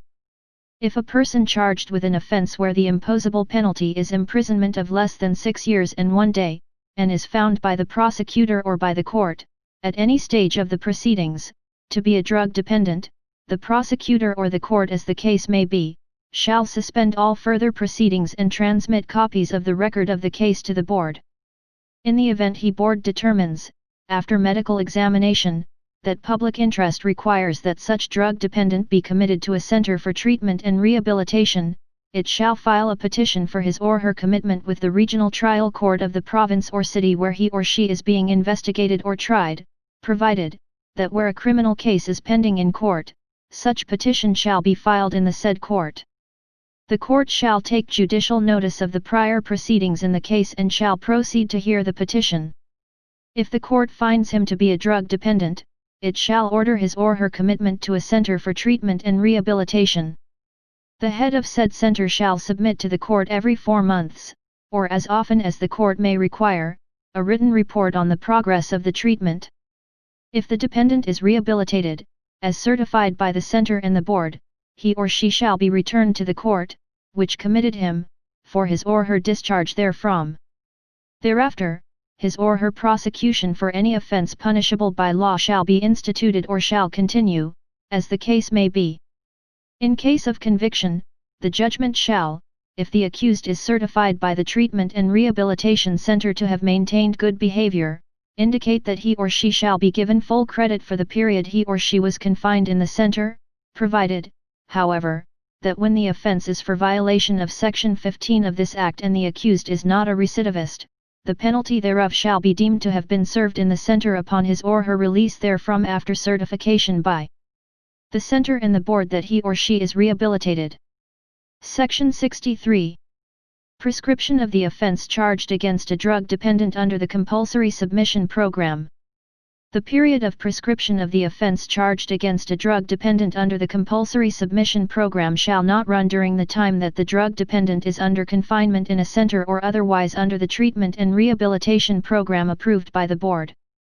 Upon certification of the center that he or she may temporarily be discharged from the said center, the court shall order his or her release on condition that he or she shall report to the board through the DOH for aftercare and follow-up treatment for a period not exceeding 18 months under such terms and conditions as may be imposed by the board. If at any time during the aftercare and follow-up period, the board certifies to his or her complete rehabilitation, the court shall order his or her final discharge from confinement and order for the immediate resumption of the trial of the case for which he or she is originally charged. Should the board through the DOH find at any time during the aftercare and follow-up period that he or she requires further treatment and rehabilitation, it shall report to the court, which shall order his or her recommitment to the center. Should the drug dependent, having been committed to a center upon petition by the board escape therefrom, he or she may resubmit himself or herself for confinement within 1 week from the date of his or her escape, or his or her parent, spouse, guardian, or relative within the 4th degree of consanguinity or affinity may, within the same period, surrender him for recommitment. If, however, the drug dependent does not resubmit himself or herself for confinement or he or she is not surrendered for recommitment, the board may apply with the court for the issuance of the recommitment order. Upon proof of previous commitment, the court shall issue an order for recommitment. If, subsequent to such recommitment, he or she should escape again, he or she shall no longer be exempt from criminal liability for use of any dangerous drug. A drug dependent committed under this particular section who is finally discharged from confinement shall be exempt from criminal liability under Section 15 of this Act, without prejudice to the outcome of any pending case filed in court. On the other hand, a drug dependent who is not rehabilitated after a second commitment to the center shall, upon conviction by the appropriate court, suffer the same penalties provided for under Section 15 of this Act again without prejudice to the outcome of any pending case filed in court. Section 64. Confidentiality of records under the Compulsory Submission Program. The records of a drug dependent who was rehabilitated and discharged from the center under the Compulsory Submission Program, or who was charged for violation of Section 15 of this Act, shall be covered by Section 60 of this Act. However, the records of a drug dependent who was not rehabilitated, or who escaped but did not surrender himself or herself within the prescribed period, shall be forwarded to the court and their use shall be determined by the court, taking into consideration public interest and the welfare of the drug dependent. Section 65. Duty of the prosecutor in the proceedings. It shall be the duty of the provincial or the city prosecutor or their assistants or state prosecutors to prepare the appropriate petition in all proceedings arising from this Act. Section 66. Suspension of sentence of a first-time minor offender. An accused who is over 15 years of age at the time of the commission of the offense mentioned in Section 11 of this Act, but not more than 18 years of age at the time when judgment should have been promulgated after having been found guilty of said offense, may be given the benefits of a suspended sentence, subject to the following conditions. A. He or she has not been previously convicted of violating any provision of this Act, or of the Dangerous Drugs Act of 1972, as amended, or of the Revised Penal Code, or of any special penal laws. B. He or she has not been previously committed to a center or to the care of a DOH-accredited physician, and C. The board favorably recommends that his or her sentence be suspended. While under suspended sentence, he or she shall be under the supervision and rehabilitative surveillance of the board, under such conditions that the court may impose for a period ranging from 6 months to 18 months. Upon recommendation of the board, the court may commit the accused under suspended sentence to a center, or to the care of a DOH-accredited physician for at least 6 months, with aftercare and follow-up program for not more than 18 months. In the case of minors under 15 years of age at the time of the commission of any offense penalized under this Act, Article 192 of Presidential Decree No. 603, otherwise known as the Child and Youth Welfare Code, as amended by Presidential Decree No. 1179 shall apply, without prejudice to the application of the provisions of this section. Section 67. Discharge after compliance with conditions of suspended sentence of a first-time minor offender. If the accused first-time minor offender under suspended sentence complies with the applicable rules and regulations of the Board, including confinement in a center, the Court, upon a favorable recommendation of the Board for the final discharge of the accused, shall discharge the accused and dismiss all proceedings. Upon the dismissal of the proceedings against the accused, the Court shall enter an order to expunge all official records, other than the confidential record to be retained by the DOJ relating to the case. Such an order, which shall be kept confidential, shall restore the accused to his or her status prior to the case. He or she shall not be held thereafter to be guilty of perjury or of concealment or misrepresentation by reason of his or her failure to acknowledge the case or recite any fact related thereto in response to any inquiry made of him for any purpose. Section 68.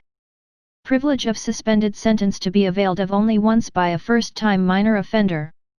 The privilege of suspended sentence shall be availed of only once by an accused drug dependent who is a first-time offender over 15 years of age at the time of the commission of the violation of Section 15 of this Act but not more than 18 years of age at the time when judgment should have been promulgated. Library.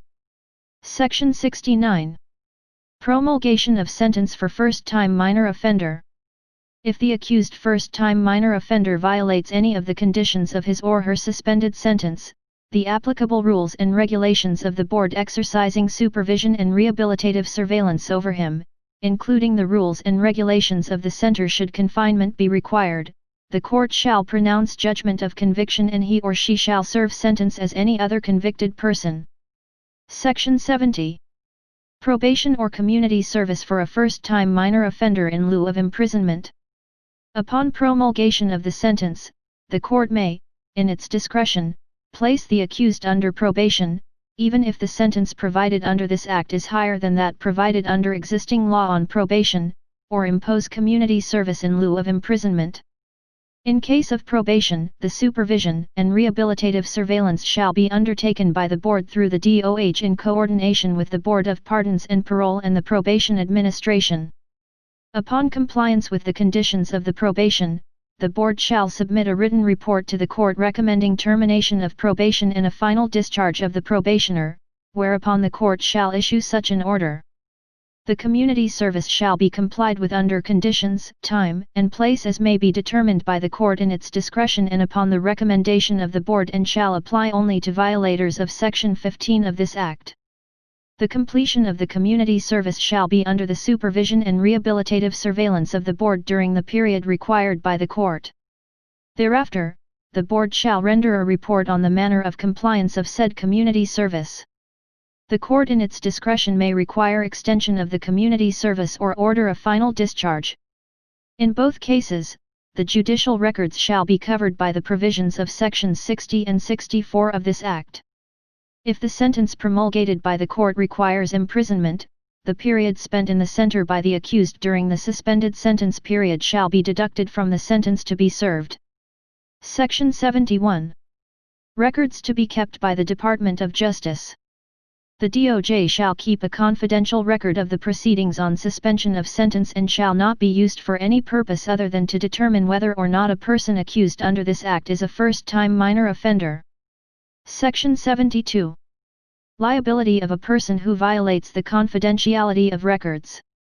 The penalty of imprisonment ranging from 6 months and 1 day to 6 years and a fine ranging from 1,000 pesos to 6,000 pesos, shall be imposed upon any person who, having official custody of or access to the confidential records of any drug dependent under voluntary submission programs, or anyone who, having gained possession of said records, whether lawfully or not, reveals their content to any person other than those charged with the prosecution of the offenses under this Act, and its implementation.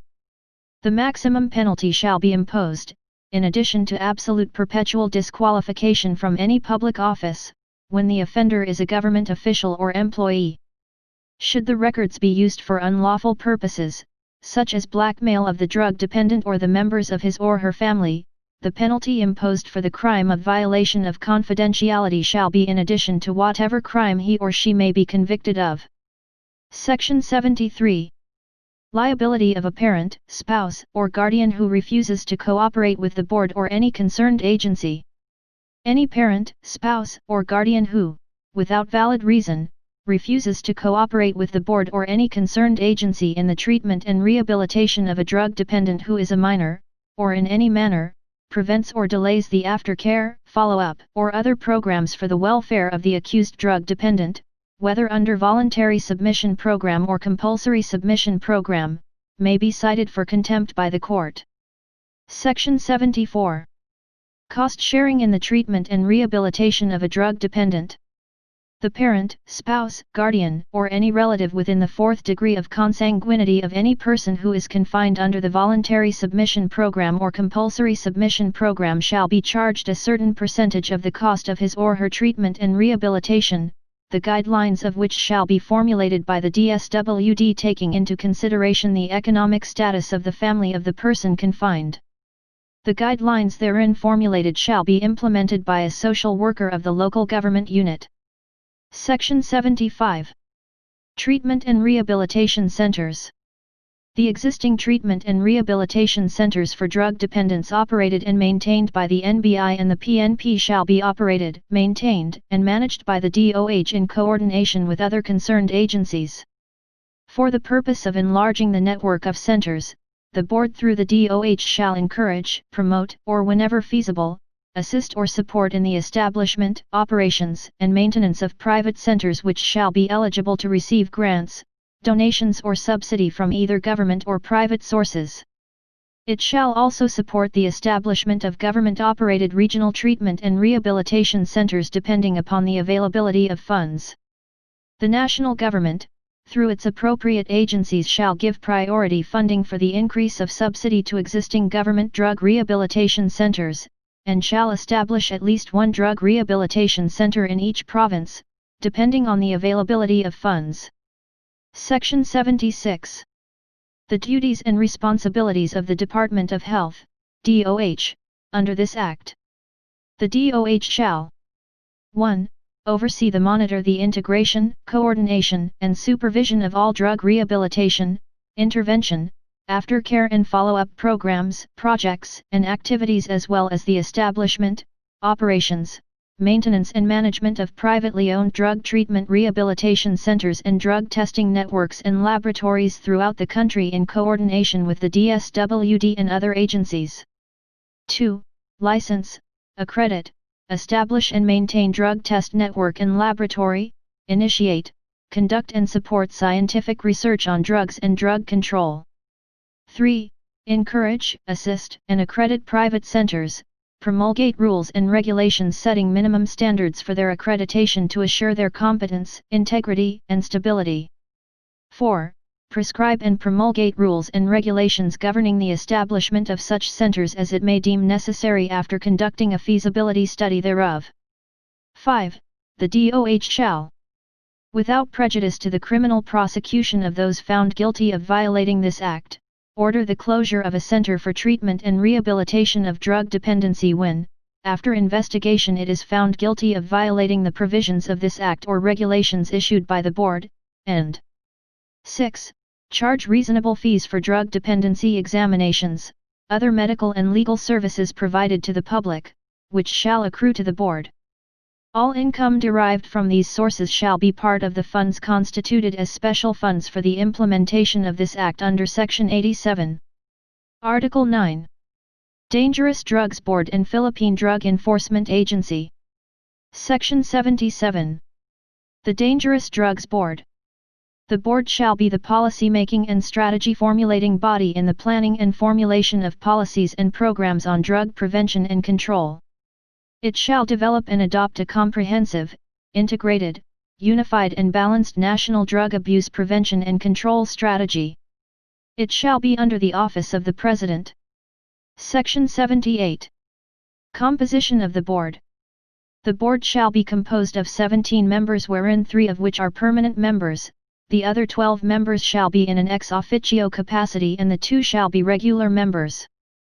The 3 permanent members, who shall possess at least 7-year training and experience in the field of dangerous drugs and in any of the following fields, in law, medicine, criminology, psychology, or social work, shall be appointed by the President of the Philippines. The President shall designate a chairman, who shall have the rank of a secretary from among the 3 permanent members who shall serve for 6 years. Of the 2 other members, who shall both have the rank of under-secretary, one shall serve for 4 years and the other for 2 years. Thereafter, the persons appointed to succeed such members shall hold office for a term of 6 years and until their successors shall have been duly appointed and qualified. The other 12 members who shall be ex officio members of the Board are the following. 1. Secretary of the Department of Justice or his or her representative. 2. Secretary of the Department of Health or his or her representative. 3. Secretary of the Department of National Defense or his or her representative. 4. Secretary of the Department of Finance or his or her representative. 5. Secretary of the Department of Labor and Employment or his or her representative. 6. Secretary of the Department of the Interior and Local Government or his or her representative. 7. Secretary of the Department of Social Welfare and Development or his or her representative. 8. Secretary of the Department of Foreign Affairs or his or her representative. 9. Secretary of the Department of Education or his or her representative. 10. Chairman of the Commission on Higher Education or his or her representative. 11. Chairman of the National Youth Commission. 12. Director General of the Philippine Drug Enforcement Agency. Cabinet Secretaries who are members of the Board may designate their duly authorized and permanent representatives whose ranks shall in no case be lower than Under-Secretary. The 2 regular members shall be as follows. A. The President of the Integrated Bar of the Philippines, and B. The Chairman or President of a non-government organization involved in dangerous drug campaign to be appointed by the President of the Philippines. The Director of the NBI and the Chief of the PNP shall be the permanent consultants of the Board, and shall attend all the meetings of the Board.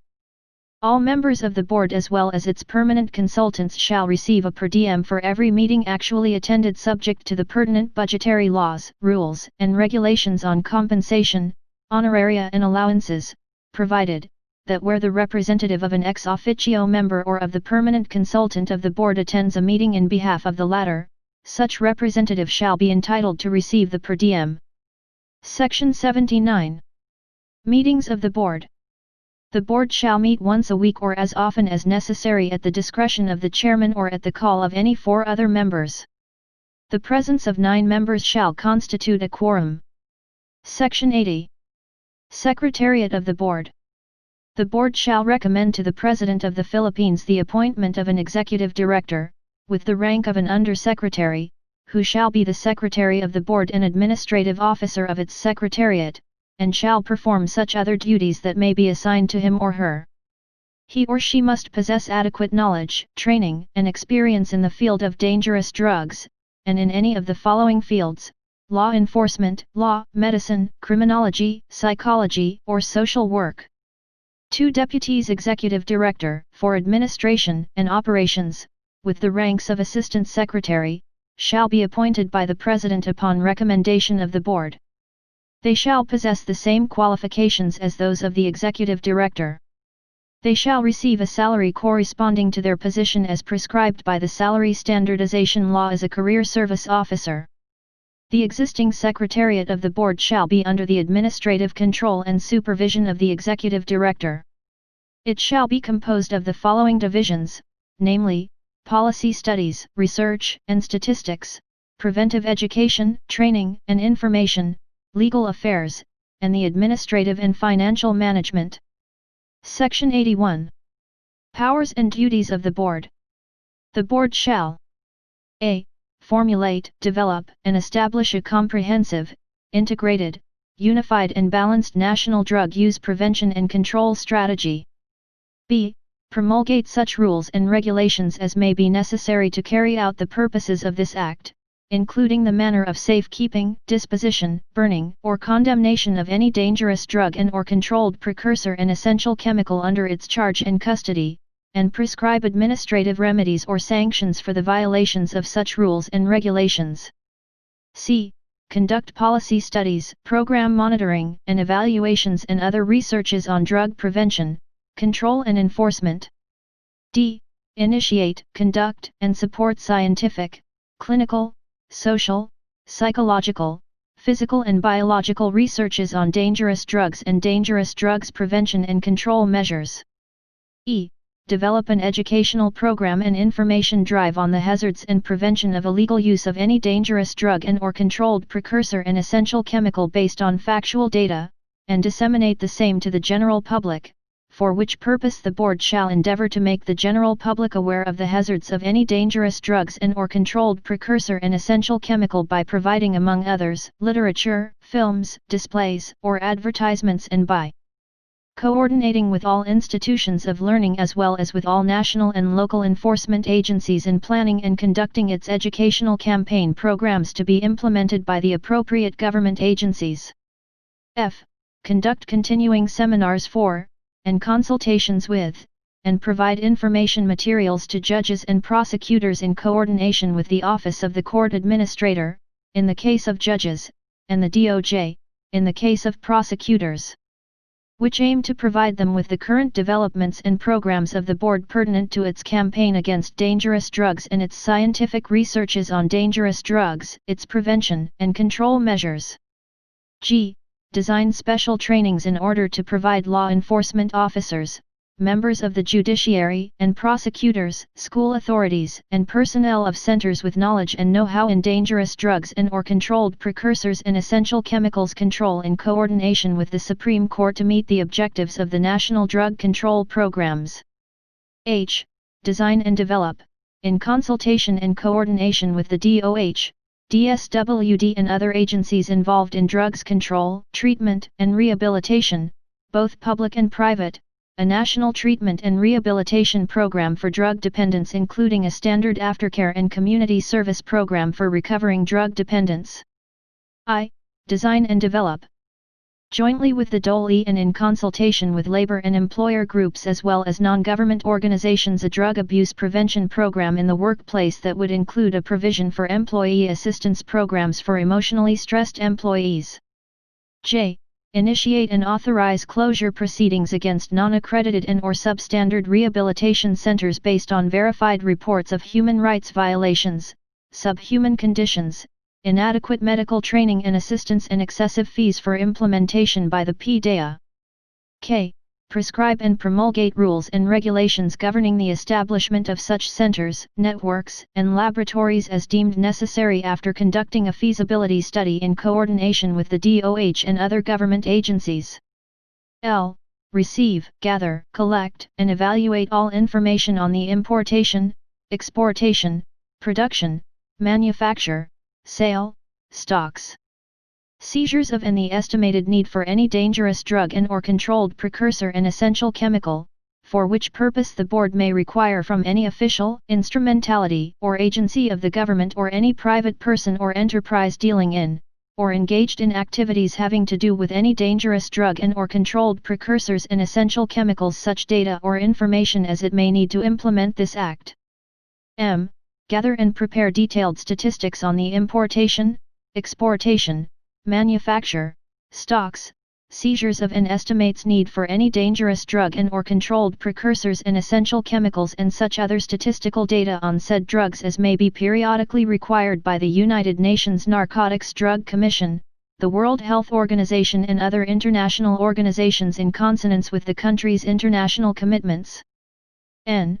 Develop and maintain international networking coordination with international drug control agencies and organizations, and implement the provisions of international conventions and agreements thereon which have been adopted and approved by the Congress of the Philippines. O. Require all government and private hospitals, clinics, doctors, dentists, and other practitioners to submit a report to it, in coordination with the PDEA, about all dangerous drugs and/or controlled precursors and essential chemicals related cases to which they have attended for statistics and research purposes. P. Receive in trust legacies, gifts, and donations of real and personal properties of all kinds, to administer and dispose the same when necessary for the benefit of government and private rehabilitation centers subject to limitations, directions, and instructions from the donors, if any. Q. Issue guidelines as to the approval or disapproval of applications for voluntary treatment, rehabilitation, or confinement, wherein it shall issue the necessary guidelines, rules, and regulations pertaining to the application and its enforcement. R. Formulate guidelines, in coordination with other government agencies, the importation, distribution, production, manufacture, compounding, prescription, dispensing and sale of, and other lawful acts in connection with any dangerous drug, controlled precursors, and essential chemicals and other similar or analogous substances of such kind and in such quantity as it may deem necessary according to the medical and research needs or requirements of the country, including diet pills containing ephedrine and other addictive chemicals, and determine the quantity and/or quality of dangerous drugs and controlled precursors and essential chemicals to be imported, manufactured, and held in stock at any given time by authorized importer, manufacturer or distributor of such drugs. S. Develop the utilization of a controlled delivery scheme in addressing the transshipment of dangerous drugs into and out of the country to neutralize transnational crime syndicates involved in illegal trafficking of any dangerous drugs and/or controlled precursors and essential chemicals. T. Recommend the revocation of the professional license of any practitioner who is an owner, co-owner, lessee, or in the employ of the drug establishment, or manager of a partnership, corporation, association, or any juridical entity owning and/or controlling such drug establishment, and who knowingly participates in, or consents to, tolerates, or abets the commission of the act of violations as indicated in the preceding paragraph, all without prejudice to the criminal prosecution of the person responsible for the said violation. U.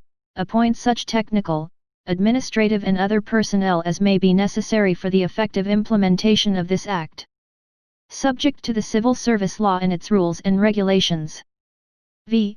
Establish a regular and continuing consultation with concerned government agencies and medical professional organizations to determine if balance exists in policies, procedures, rules, and regulations on dangerous drugs, and to provide recommendations on how the lawful use of dangerous drugs can be improved and facilitated, and W. Submit an annual and periodic reports to the President, the Congress of the Philippines, and the Senate and House of Representatives committees concerned as may be required from time to time, and perform such other functions as may be authorized or required under existing laws and as directed by the President himself or herself or as recommended by the congressional committees concerned. Section 82. Creation of the Philippine Drug Enforcement Agency, PDEA. To carry out the provisions of this Act, the PDEA, which serves as the implementing arm of the Board, and shall be responsible for the efficient and effective law enforcement of all the provisions on any dangerous drug and/or controlled precursor and essential chemical as provided in this Act. The PDEA shall be headed by a Director General with the rank of Under Secretary, who shall be responsible for the general administration and management of the agency. The Director General of the PDEA shall be appointed by the President of the Philippines and shall perform such other duties that may be assigned to him or her. He or she must possess adequate knowledge, training, and experience in the field of dangerous drugs, and in any of the following fields: law enforcement, law, medicine, criminology, psychology, or social work. The Director General of the PDEA shall be assisted in the performance of his or her duties and responsibilities by two Deputies Director General with the rank of Assistant Secretary, one for operations and the other one for administration. The two Deputies Director General shall likewise be appointed by the President of the Philippines upon recommendation of the Board. The two Deputies Director General shall possess the same qualifications as those of the Director General of the PDEA. The Director General and the two Deputies Director General shall receive the compensation and salaries as prescribed by law. Section 83. Organization of the PDEA. The present Secretariat of the National Drug Law Enforcement and Prevention Coordinating Center as created by Executive Order No. 61 shall be accordingly modified and absorbed by the PDEA. The Director General of the PDEA shall be responsible for the necessary changes in the organizational setup which shall be submitted to the Board for approval. For purposes of carrying out its duties and powers as provided for in the succeeding section of this Act, the PDEA shall have the following services, namely, intelligence and investigation, international cooperation and foreign affairs, preventive education and community involvement, plans and operations, compliance, legal and prosecution, administrative and human resource, financial management, logistics management, and internal affairs. The PDEA shall establish and maintain regional offices in the different regions of the country which shall be responsible for the implementation of this Act and the policies, programs, and projects of said agency in their respective regions. Section 84. Powers and duties of the PDEA. The PDEA shall a. Implement or cause the efficient and effective implementation of the National Drug Control Strategy formulated by the Board, thereby carrying out a national drug campaign program which shall include drug law enforcement, control, and prevention campaign with the assistance of concerned government agencies. b.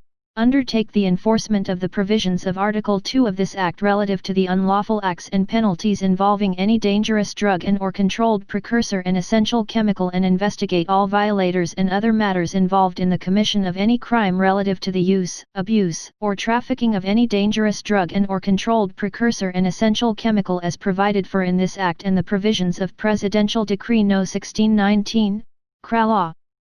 c. Administer oath, issue subpoena, and subpoena dutes tecum relative to the conduct of investigation involving the violations of this Act. d.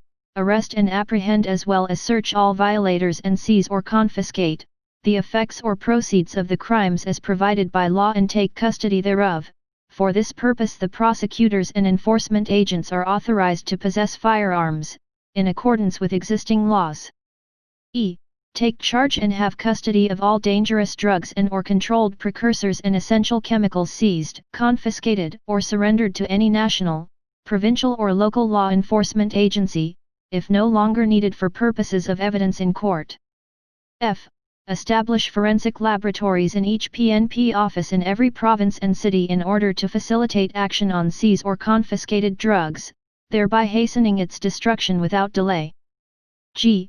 Recommend to the DOJ the forfeiture of properties and other assets of persons and/or corporations found to be violating the provisions of this Act and in accordance with the pertinent provisions of the Anti-Money Laundering Act of 2001.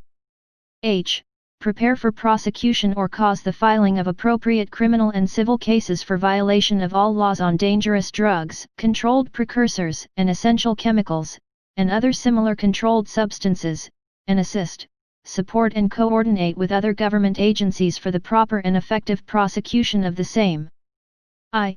Monitor and if warranted by circumstances, in coordination with the Philippine Postal Office and the Bureau of Customs, inspect all air cargo packages, parcels, and mails in the Central Post Office, which appear from the package and address itself to be a possible importation of dangerous drugs and/or controlled precursors and essential chemicals, through online or cyber shops via the Internet or cyberspace. j. Conduct eradication programs to destroy wild or illegal growth of plants from which dangerous drugs may be extracted. k.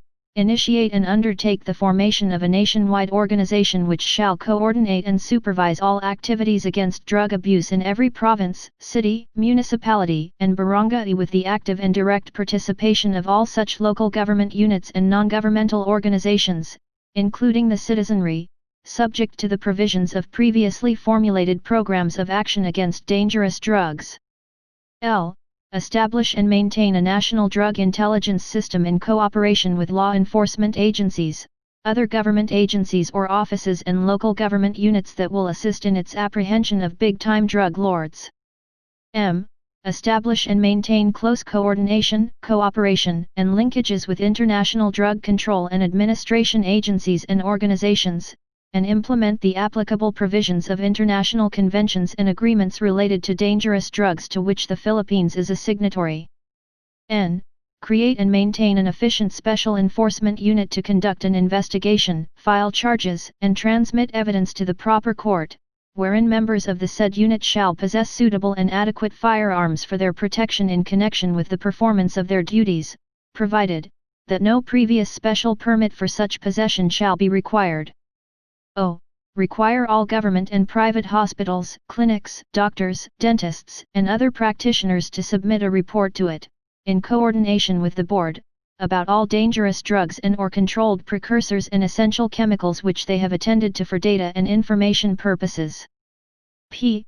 Coordinate with the board for the facilitation of the issuance of necessary guidelines, rules, and regulations for the proper implementation of this Act. Q. Initiate and undertake a national campaign for drug prevention and drug control programs, where it may enlist the assistance of any department, bureau, office, agency or instrumentality of the government, including government-owned and/or controlled corporations, in the anti-illegal drugs drive, which may include the use of their respective personnel, facilities, and resources for a more resolute detection and investigation of drug-related crimes and prosecution of the drug traffickers, and r. Submit an annual and periodic reports to the board as may be required from time to time, and perform such other functions as may be authorized or required under existing laws and as directed by the President himself or herself or as recommended by the congressional committees concerned. Section 85. The PDEA Academy. Upon the approval of the board, the PDEA Academy shall be established either in Baguio or Tagaytay City, and in such other places as may be necessary. The PDEA Academy shall be responsible in the recruitment and training of all PDEA agents and personnel. The board shall provide for the qualifications and requirements of its recruits who must be at least 21 years old, of proven integrity and honesty and a baccalaureate degree holder. The graduates of the Academy shall later comprise the operating units of the PDEA after the termination of the transition period of 5 years during which all the intelligence network and standard operating procedures of the PDEA has been set up and operationalized. The Academy shall be headed by a superintendent, with the rank of director. He or she shall be appointed by the PDEA Director General. Section 86. Transfer, absorption, and integration of all operating units on illegal drugs into the PDEA and transitory provisions. The Narcotics Group of the PNP, the Narcotics Division of the NBI and the Customs Narcotics Interdiction Unit are hereby abolished, however they shall continue with the performance of their task as detail service with the PDEA, subject to screening, until such time that the organizational structure of the agency is fully operational and the number of graduates of the PDEA Academy is sufficient to do the task themselves, provided that such personnel who are affected shall have the option of either being integrated into the PDEA or remain with their original mother agencies and shall, thereafter, be immediately reassigned to other units therein by the head of such agencies. Such personnel who are transferred, absorbed, and integrated in the PDEA shall be extended appointments to positions similar in rank, salary, and other emoluments and privileges granted to their respective positions in their original mother agencies. The transfer, absorption, and integration of the different offices and units provided for in this section shall take effect within 18 months from the effectivity of this Act, provided that personnel absorbed and on detail service shall be given until 5 years to finally decide to join the PDEA. Nothing in this Act shall mean a diminution of the investigative powers of the NBI and the PNP on all other crimes as provided for in their respective organic laws, provided, however, that when the investigation being conducted by the NBI, PNP, or any ad hoc anti-drug task force is found to be a violation of any of the provisions of this Act, the PDEA shall be the lead agency. The NBI, PNP, or any of the task force shall immediately transfer the same to the PDEA, provided, further, that the NBI, PNP, and the Bureau of Customs shall maintain close coordination with the PDEA on all drug-related matters. Article 10. Appropriations, Management of Funds and Annual Report. Section 87. Appropriations.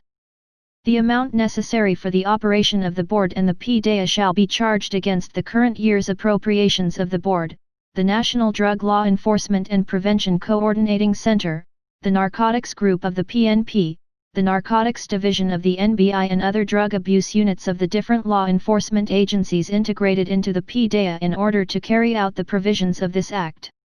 Thereafter, such sums as may be necessary for the continued implementation of this Act shall be included in the Annual General Appropriations Act. All receipts derived from fines, fees and other income authorized and imposed in this Act, including 10% of all unclaimed and forfeited sweepstakes and lotto prizes but not less than 12 million pesos per year from the Philippine Charity Sweepstakes Office, PCSO, are hereby constituted as a special account in the General Fund for the implementation of this Act, provided that no amount shall be disbursed to cover the operating expenses of the Board and other concerned agencies. Provided, further, that at least 50% of all the funds shall be reserved for assistance to government-owned and/or operated rehabilitation centers. The fines shall be remitted to the Board by the court imposing such fines within 30 days from the finality of its decisions or orders. The unclaimed and forfeited prizes shall be turned over to the Board by the PCSO within 30 days after these are collected and declared forfeited. A portion of the funds generated by the Philippine Amusement and Gaming Corporation, PAGCOR, in the amount of 5 million pesos a month shall be set aside for the purpose of establishing adequate drug rehabilitation centers in the country and also for the maintenance and operations of such centers, provided that the said amount shall be taken from the 50% share of the national government in the income of PAGCOR, provided, further, that the said amount shall automatically be remitted by PAGCOR to the Board. The amount shall, in turn, be disbursed by the Dangerous Drugs Board, subject to the rules and regulations of the Commission on Audit, COA.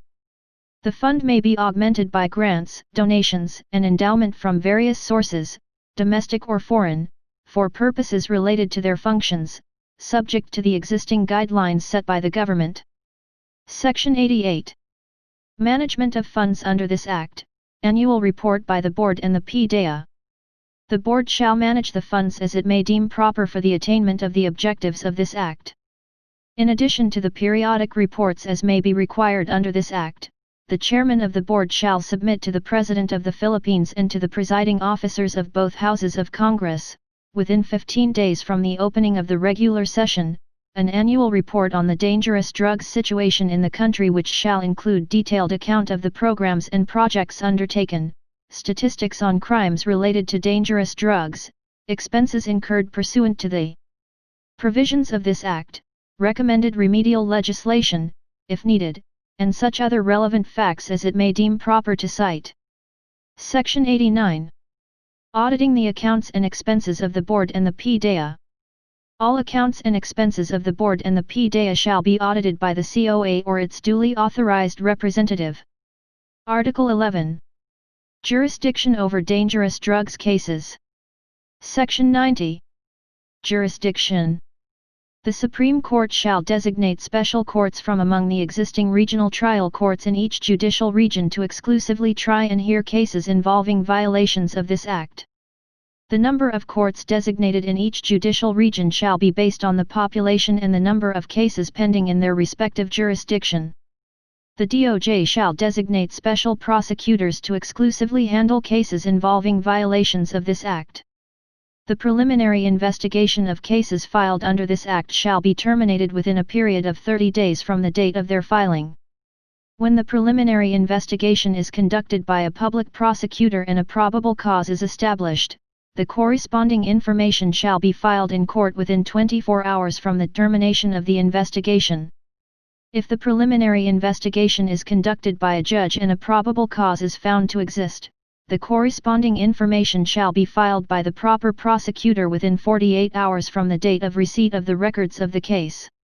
Trial of the case under this section shall be finished by the court not later than 60 days from the date of the filing of the information. Decision on said cases shall be rendered within a period of 15 days from the date of submission of the case for resolution. Section 91. Responsibility and liability of law enforcement agencies and other government officials and employees in testifying as prosecution witnesses in dangerous drugs cases. Any member of law enforcement agencies or any other government official and employee who, after due notice, fails or refuses intentionally or negligently, to appear as a witness for the prosecution in any proceedings, involving violations of this Act, without any valid reason, shall be punished with imprisonment of not less than 12 years and 1 day to 20 years and a fine of not less than 500,000 pesos, in addition to the administrative liability he or she may be meted out by his or her immediate superior and/or appropriate body.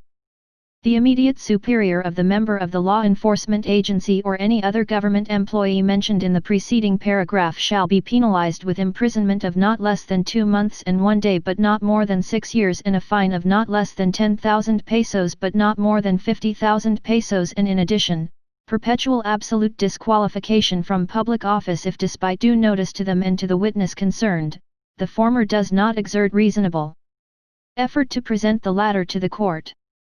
The member of the law enforcement agency or any other government employee mentioned in the preceding paragraphs shall not be transferred or reassigned to any other government office located in another territorial jurisdiction during the pendency of the case in court. However, the concerned member of the law enforcement agency or government employee may be transferred or reassigned for compelling reasons, provided that his or her immediate superior shall notify the court where the case is pending of the order to transfer or reassign, within 24 hours from its approval, provided, further, that his or her immediate superior shall be penalized with imprisonment of not less than 2 months and 1 day but not more than 6 years and a fine of not less than 10,000 pesos but not more than 50,000 pesos, and in addition, perpetual absolute disqualification from public office, should he or she fail to notify the court of such order to transfer or reassign. Prosecution and punishment under this section shall be without prejudice to any liability for violation of any existing law. Section 92. Delay and bungling in the prosecution of drug cases. Any government officer or employee tasked with the prosecution of drug-related cases under this Act, who, through patent laxity, inexcusable neglect, unreasonable delay, or deliberately causes the unsuccessful prosecution and/or dismissal of the said drug cases, shall suffer the penalty of imprisonment ranging from 12 years and 1 day to 20 years without prejudice to his or her prosecution under the pertinent provisions of the revised Penal Code. Library. Section 93. Reclassification, addition, or removal of any drug from the list of dangerous drugs. The Board shall have the power to reclassify, add to or remove from the list of dangerous drugs. Proceedings to reclassify, add, or remove a drug or other substance may be initiated by the PDEA, the DOH, or by petition from any interested party, including the manufacturer of a drug, a medical society or association, a pharmacy association, a public interest group concerned with drug abuse, a national or local government agency, or an individual citizen. When a petition is received by the Board, it shall immediately begin its own investigation of the drug. The PDEA also may begin an investigation of a drug at any time based upon the information received from law enforcement laboratories, national and local law enforcement and regulatory agencies, or other sources of information. The Board, after notice and hearing, shall consider the following factors with respect to each substance proposed to be reclassified, added or removed from control. A. Its actual or relative potential for abuse. B. Scientific evidence of its pharmacological effect if known. C.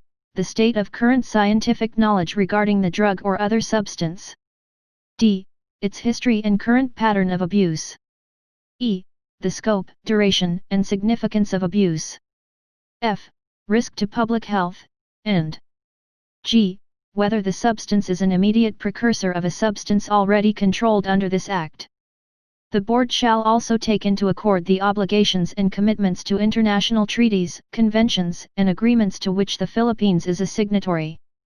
The Dangerous Drugs Board shall give notice to the general public of the public hearing of the reclassification, addition to or removal from the list of any drug by publishing such notice in any newspaper of general circulation once a week for 2 weeks. The effect of such reclassification, addition, or removal shall be as follows. A.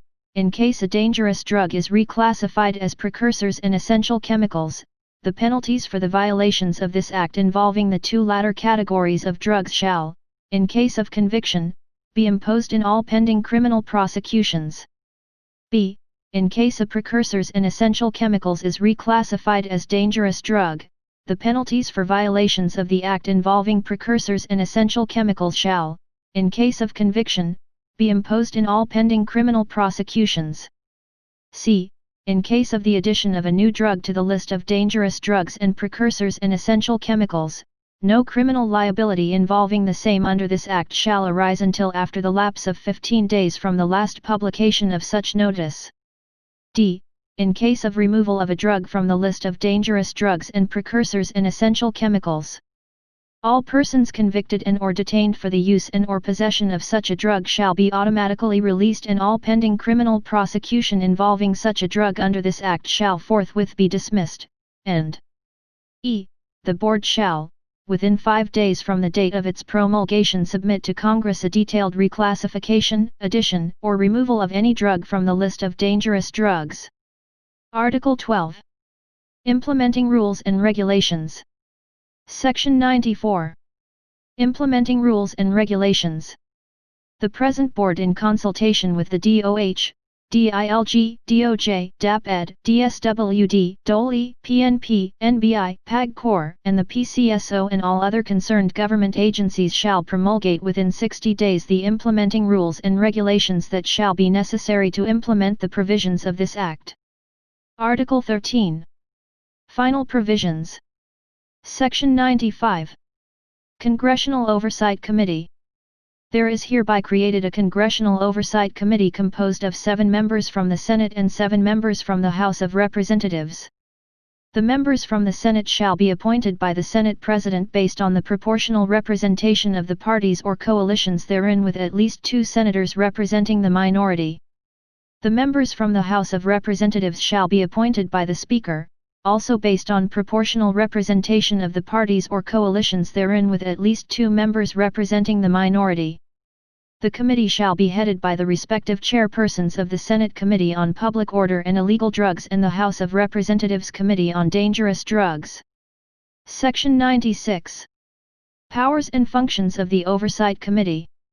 The Oversight Committee on Dangerous Drugs shall, in aid of legislation, perform the following functions, among others. A. To set the guidelines and overall framework to monitor and ensure the proper implementation of this Act. B. To ensure transparency and require the submission of reports from government agencies concerned on the conduct of programs, projects, and policies relating to the implementation of this Act. C. To approve the budget for the programs of the Oversight Committee on Dangerous Drugs and all disbursements therefrom, including compensation of all personnel. D. To submit periodic reports to the President of the Philippines and Congress on the implementation of the provisions of this Act. E. To determine inherent weaknesses in the law and recommend the necessary remedial legislation or executive measures, and F. To perform such other duties, functions, and responsibilities as may be necessary to effectively attain the objectives of this Act. Section 97. Adoption of Committee Rules and Regulations, and Funding.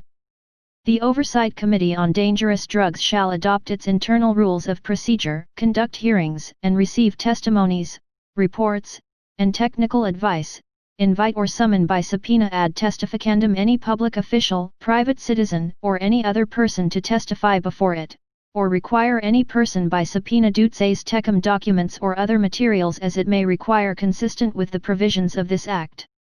The Oversight Committee on Dangerous Drugs shall be assisted by a secretariat to be composed by personnel who may be seconded from the Senate and the House of Representatives and may retain consultants. To carry out the powers and functions of the Oversight Committee on Dangerous Drugs, the initial sum of 25 million pesos shall be charged against the current appropriations of the Senate. Thereafter, such amount necessary for its continued operations shall be included in the Annual General Appropriations Act. The Oversight Committee on Dangerous Drugs shall exist for a period of 10 years from the effectivity of this Act and may be extended by a joint concurrent resolution. Section 98. Limited applicability of the Revised Penal Code. Notwithstanding any law, rule, or regulation to the contrary, the provisions of the Revised Penal Code, Act No. 3814, as amended, shall not apply to the provisions of this Act, except in the case of minor offenders. Where the offender is a minor, the penalty for acts punishable by life imprisonment to death provided herein shall be reclusion perpetua to death. Section 99. Separability Clause. If for any reason any section or provision of this Act, or any portion thereof, or the application of such section, provision, or portion thereof to any person, group or circumstance is declared invalid or unconstitutional, the remainder of this Act shall not be affected by such declaration and shall remain in force and effect. Section 100. Repealing Clause. Republic Act No. 6425, as amended, is hereby repealed and all other laws, administrative orders, rules, and regulations, or parts thereof inconsistent with the provisions of this Act, are hereby repealed or modified accordingly. Section 101. Amending Clause. Republic Act No. 7659 is hereby amended accordingly. Section 102. Effectivity. This Act shall take effect 15 days upon its publication in at least 2 national newspapers of general circulation. End of the Comprehensive Dangerous Drugs Act of 2002. Thank you for watching. Please like and subscribe for more audiobooks like this.